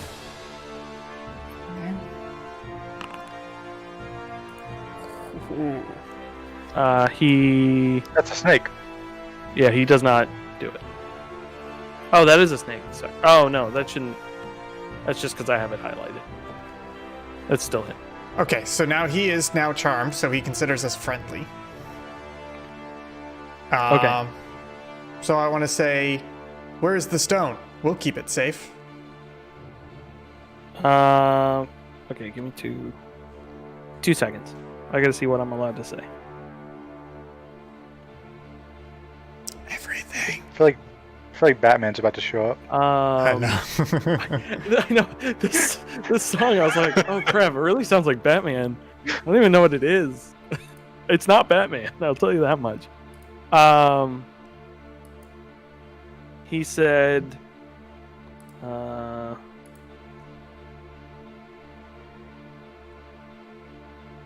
he said the Stone of Galore. Oh, sorry. What did you say to him? What was your question? Sorry, I'm just messing with it. It's, where is the stone? We'll keep it safe. We gave the stone to the mechanical servant. And where is the mechanical servant? Bringing it wherever my wife told it to go. Okay. He said the Stone of Galore is some kind of ancient creature transformed into an artifact. It knows the location of the hidden vault in Waterdeep containing 500,000 dragons. Do you want me to read stuff like you're interrogating him so you don't have to worry about asking questions? Yeah, we're just asking general Basic questions. interrogation. Yeah. Yeah. It's always stupid. They're like, if the player asks this, I'm like, well, yeah. Well, we'll say this. Tell us, Tell us we're everything. here to help, but do you need to tell us what we need to know to help you? Yeah. Yeah, Right. he says House Growlhund has been bankrolling Black Network operations in Waterdeep, including the plot to kidnap Raynar Neverember and the plot to steal the Stone of Galore from his father's gnome spy, Dalakar. My wife was frustrated with the Zents and their inability to secure the artifact. She gave a necklace of fireballs to her mechanical servant and sent it out to help retrieve the stone. It was careless and caught the Zents in the fireball by mistake. Meanwhile, he's just beaming while telling you all of this. Here's what you're gonna do. You're gonna go in there, you're gonna tell your wife everything's safe, and you're gonna ask her where her servant is. And then you're gonna come back and you're gonna tell us. Because I'm not wasting another bloody spell slot. Fair enough. Okay, give me 2 seconds, because I have to find out where it's going. I really hope the wife trusts this man. I thought you were gonna say give me 2 seconds because he has to go talk to the wife. We'll wait in here. Also, explain to us how this transportation circle works before you leave. Yeah, can we step in it? Let's just do it. We should leave by that way. Yeah. I hate this city. Let's go to Neverwinter. Yeah. So he says the teleportation circle works by saying an incantation of the location you want to go. And then it brings you there. Okay. I don't know any of the incantations. They're only used by the Zents. And then he says, let me go talk to my wife.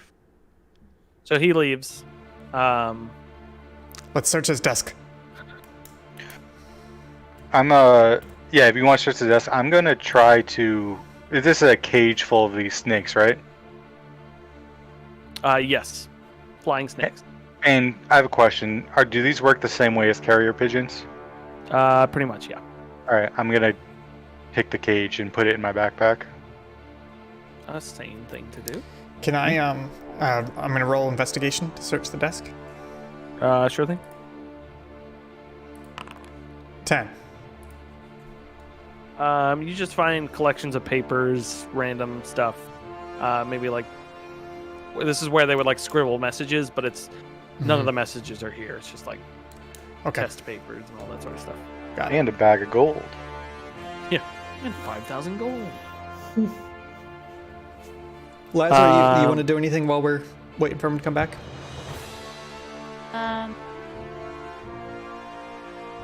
No. Okay.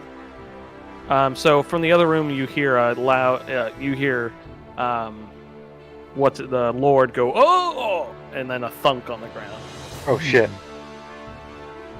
Alright, let's run to the other room. So you guys come back to the other room. The Lord Orond is on the floor, clearly knocked out. What's her face? Lady Yala Growlhund looks at you guys and says, "So, you think you can charm your way to know the location of the stone? I don't think so."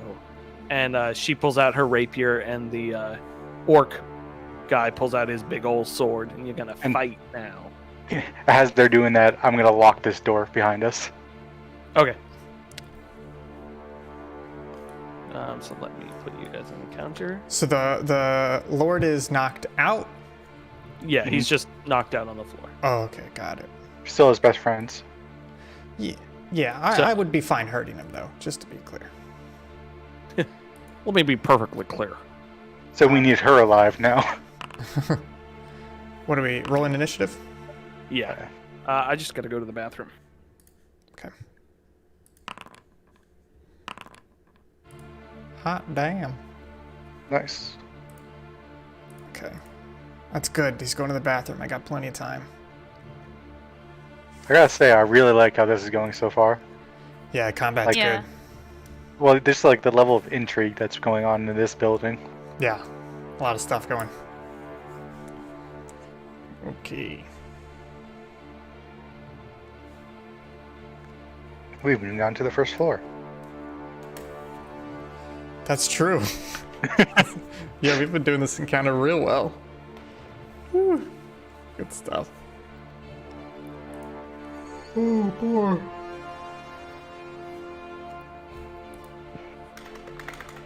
Yeah, I think your new character, nothing against Rolltech, but I think your new character is slotting in real well. Well, I knew that we needed someone to take blows, Yeah. like to get hit.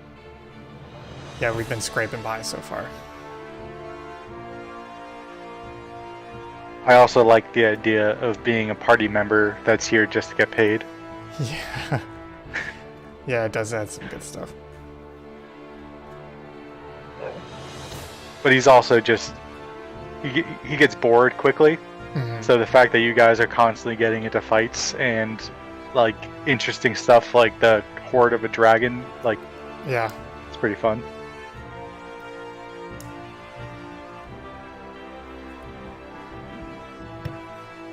I'm back.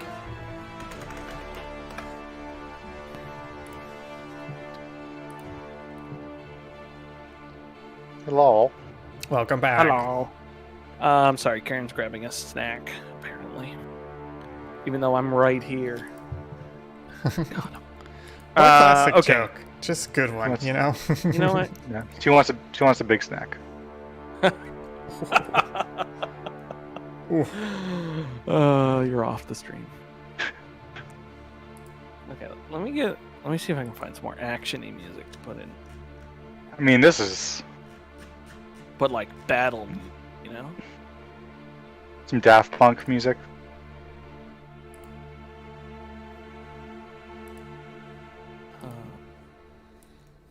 Oh, this sounds.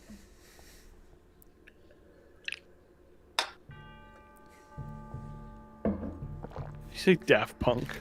Yeah. Let's make it like a what's it called? Oh, I can't even think of the name of it. What's the Daft Punk movie? The remake. Tron Legacy? Yeah, Tron Legacy fight scene. Legacy. Okay, Karen, you're back. Yeah. Can you just roll for initiative in the combat tracker?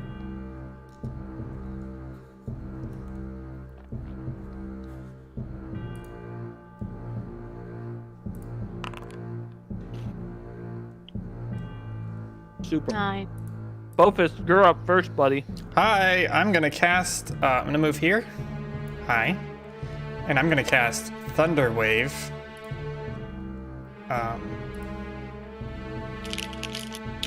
Here, and I'm going to cast it. So Thunder Wave. That is 10 damage. Constitution save, DC of 13. If they fail, they take 10 damage and they get pushed back 10 feet. If they succeed, then they aren't pushed, but they take half damage. So Constitution save, you said? Yeah.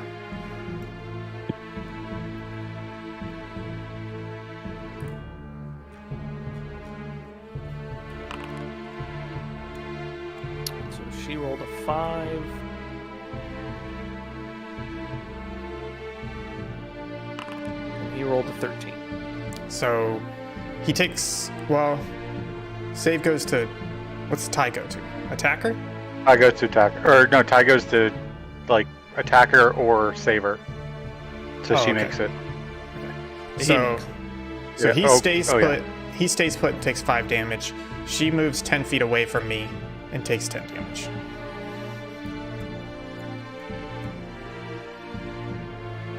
Okay, she crumples to the floor.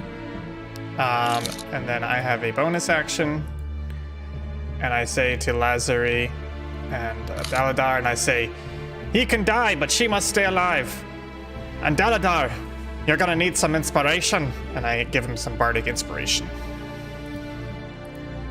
And that's my turn.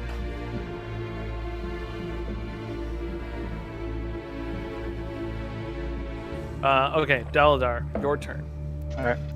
And what is he holding for a weapon? He has a Morning Star. All right. So yeah, I'm gonna move up and kind of roll my back over this table to get behind him to get there. Okay. And I'm gonna spin around and strike at him with my Narigama with advantage. Do it, girl.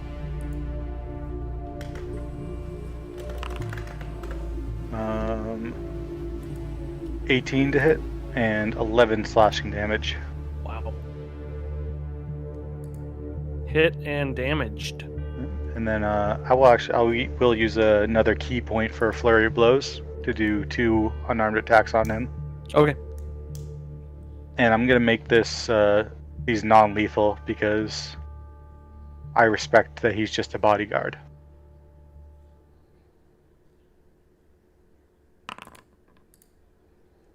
(22) 5 bludgeoning. The first one. Sorry. What was it? 22 to hit and 5 Yep. bludgeoning for the first attack, and then 17 to hit and 6 bludgeoning for the second attack. Nice. Both hits. Yeah, so 11, 5, and 6. Okay. Awesome. Damaged. And then I will just kind of move here and end my turn. Sweet. Okay. Lazary, it's your turn. It doesn't really say anywhere, but if I had prepared my magic stones in the previous combat session, are they still prepared in this one? I think they last for like a minute, so probably. Yeah, it hasn't been too long.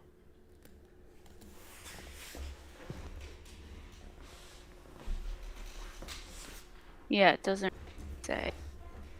Okay, I'm just gonna assume they are still ready, so I'm going to kind of move down here and throw it at the bodyguard and try to knock him out.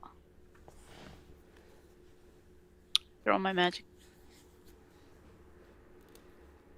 Okay. Wait, did you say the lady's dead?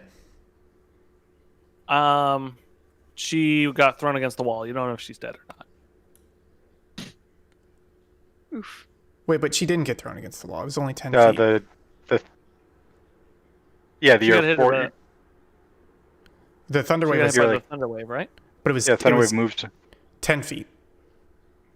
Oh, it was only 10 feet, so she's here on the floor, crumpled. No. She was. It would put her here.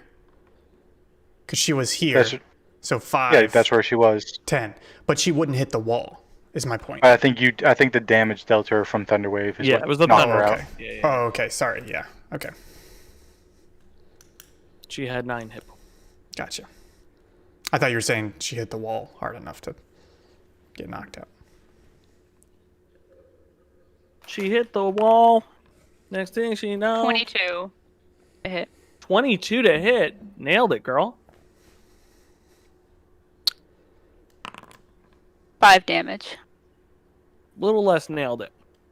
But still good. Wow, that actually does a lot of damage. I think that's the attack roll. Yeah. Oh, That It is should the be attack. like sorry. Let me do that again. plus wisdom, I think. There, Yeah. 3. Well, shut up, Josh. Hey, I want a Um, magic stone to deal a lot of damage too. That'd be sick. I Okay. was like, oh. Next up is the bodyguard Harabaz. And he is going to swing his big old morning star at little old Josh. Oh, Daladar.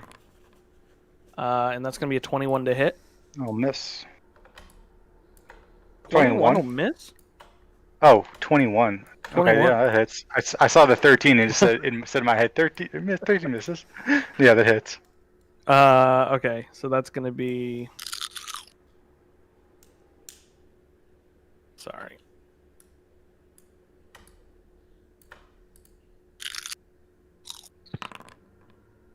That's going to be 7 damage plus 3, so 10 damage.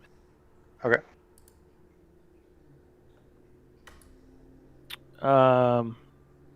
And then he's... yeah, that's all he's going to do.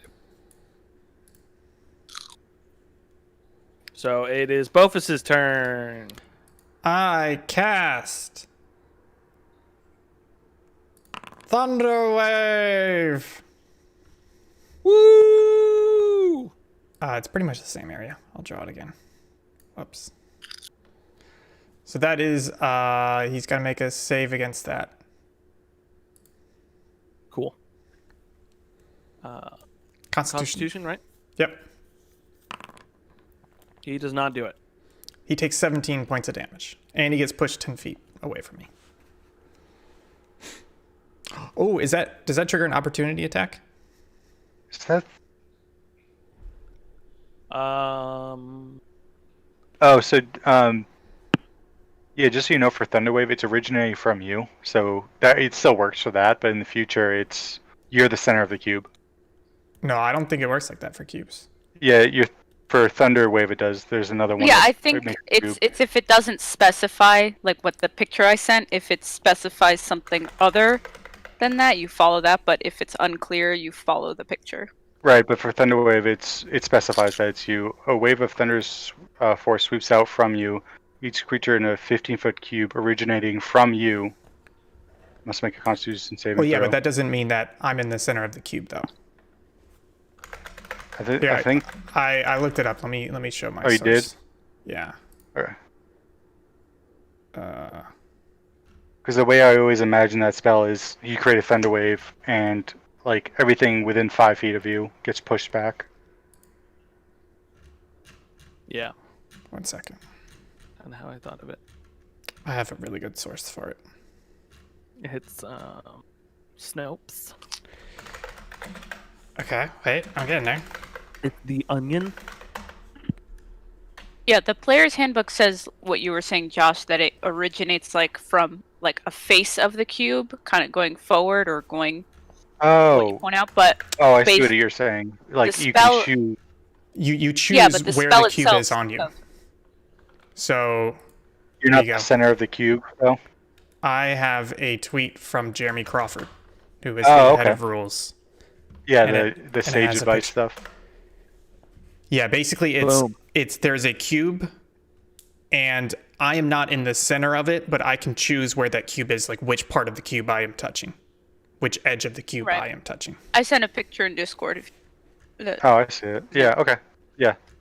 Learn something new about D&D every day. Yeah, because I've been looking that up because I wasn't sure how it was working. It's a much better spell. Yeah, because I was worried. Otherwise, it's like I'm never gonna fire this because I'm always gonna hit you guys.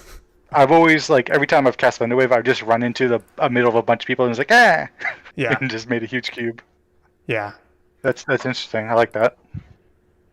Okay. So that's my turn. So that guy took a bunch of damage. He took 17 damage. That's it for my turn. Jaladar.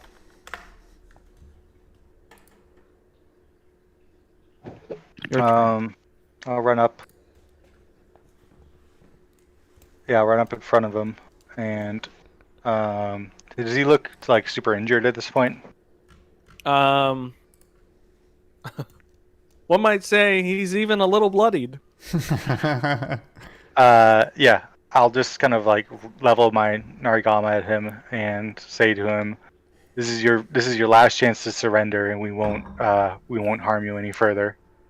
Your masters are conscious. You don't need to die for them." He looks at you and goes, ho, ho, ho, ho, ho, ho. And that's it.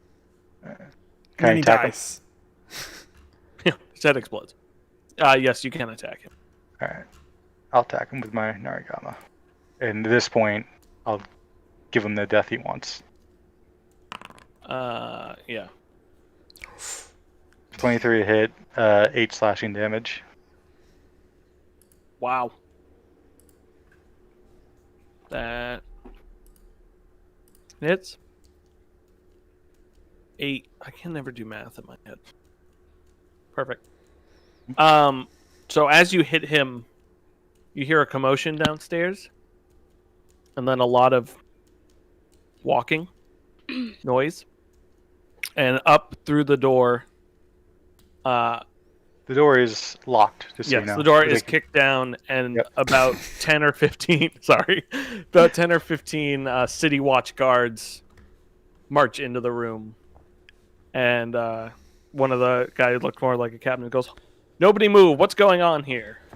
And I say, ladies and gentlemen, we got him. I did that joke We last got 'em. D&D stream, didn't I? That's our catchphrase. Yeah, we got him. And the bodyguard's gonna make a beeline for the glass door. Josh, if you want to try to do an opportunity attack, you're welcome to. Yeah, I'll use an opportunity attack at his legs to try to like knock him unconscious and also like hamstring him. Yeah, go for it.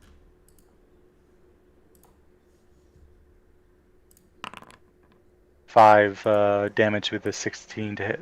Okay, so you hit him, you slice at his legs, he flips over and hits the ground, and a guard walks over and puts a foot on his back.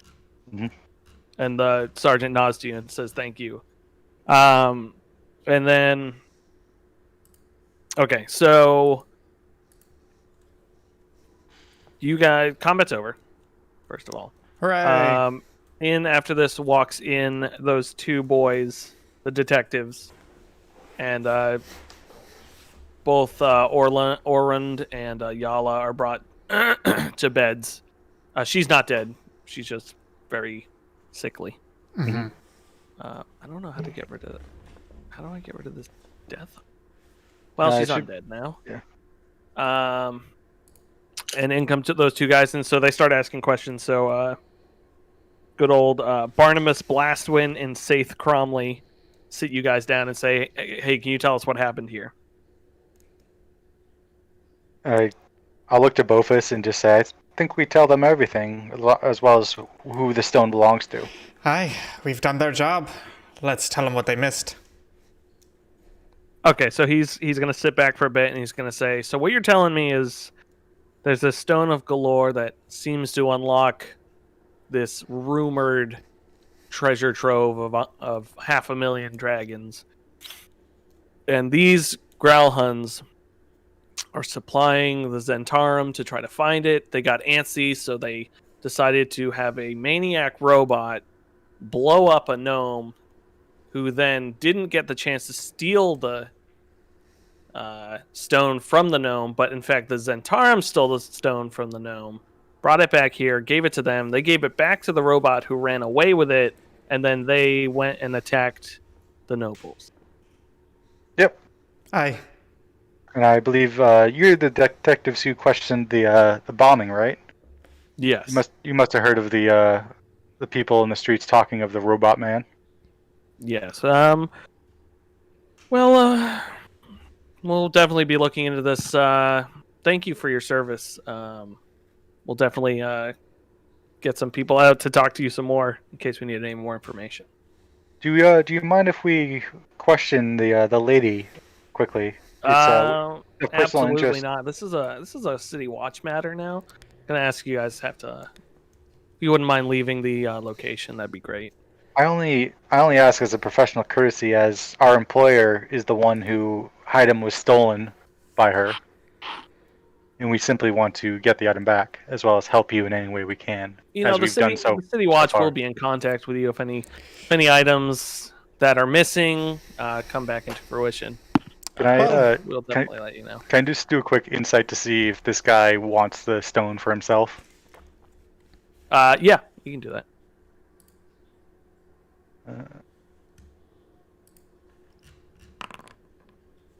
25. You can tell this guy is 100% following rules by the book. He's a by the book detective, like to an annoying degree. Yep. Okay, and I say, well, in that case, and I turn to the lady and I say, charmed to meet you. She's probably not even awake, but I don't care. That's pretty good. Okay. So, yeah, so that's that. Mhm. Now, are you guys heading back to Troll Skull Manor, I assume? We can, yeah. So I have an idea of where we can move on from here, too, as well. That office was her and her husband's office, not the Zentharum office. Is that correct? You do not know. Okay. Well, we have these 3 carrier pigeons, essentially, which will lead us to certain locations that could be housing where she sent this construct. So if we were to release one of those at a time and follow it, it might lead us to the location where the construct might be now, or where it brought the gem. So maybe we're taking one with us, right? I took all 3. Okay. They're in a cage. I like that. That's a good lead. Yeah. Okay, so what's the plan then? We'll go back and just rest up a little bit, and then we can release these these snakes one at a time, and follow them to see where they're meant to be going back and forth. Like, isn't that how pigeons work? They only have like one location they go to. Yeah. So it might be like 3 Yeah. different locations for them. As far as I can tell, I don't know if that was work because it just says they deliver messages throughout the city, so they might you still have to address them to who you're sending them to. Oh, if they're intelligent. Yeah. Because the way I assumed they were just like regular carrier pigeons, where like a place will have a bunch of pigeons, but each of those pigeons only knows one place to go. Yeah, I think these are more like you write the message and it magically knows who to go to Okay. on the network. But I will say there is a message on one of the snakes in the cage. Oh, well, we'll read that. And this is on, probably where we're going to call it today because this is what I have. But on the message, it says, Stone sent to Thrakis, all is ready.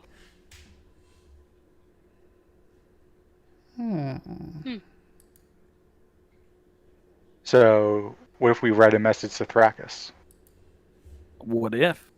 and then follow that? We can end it here. I'm just thinking for the next session. I Yeah. like it. That's a good setup. Boom. All Folks, right. you're in it now. Folks, I think that's a fantastic way to button up. I feel like we had a very busy day, but we got a lot done. We progressed the story. None of us took any damage during that combat, right? Nah, I took a lot. Oh, you took some? Oh.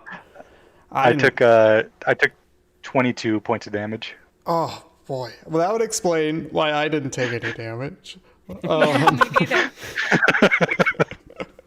I didn't realize you were down that low. I could have helped you out a little bit. No, that's fine.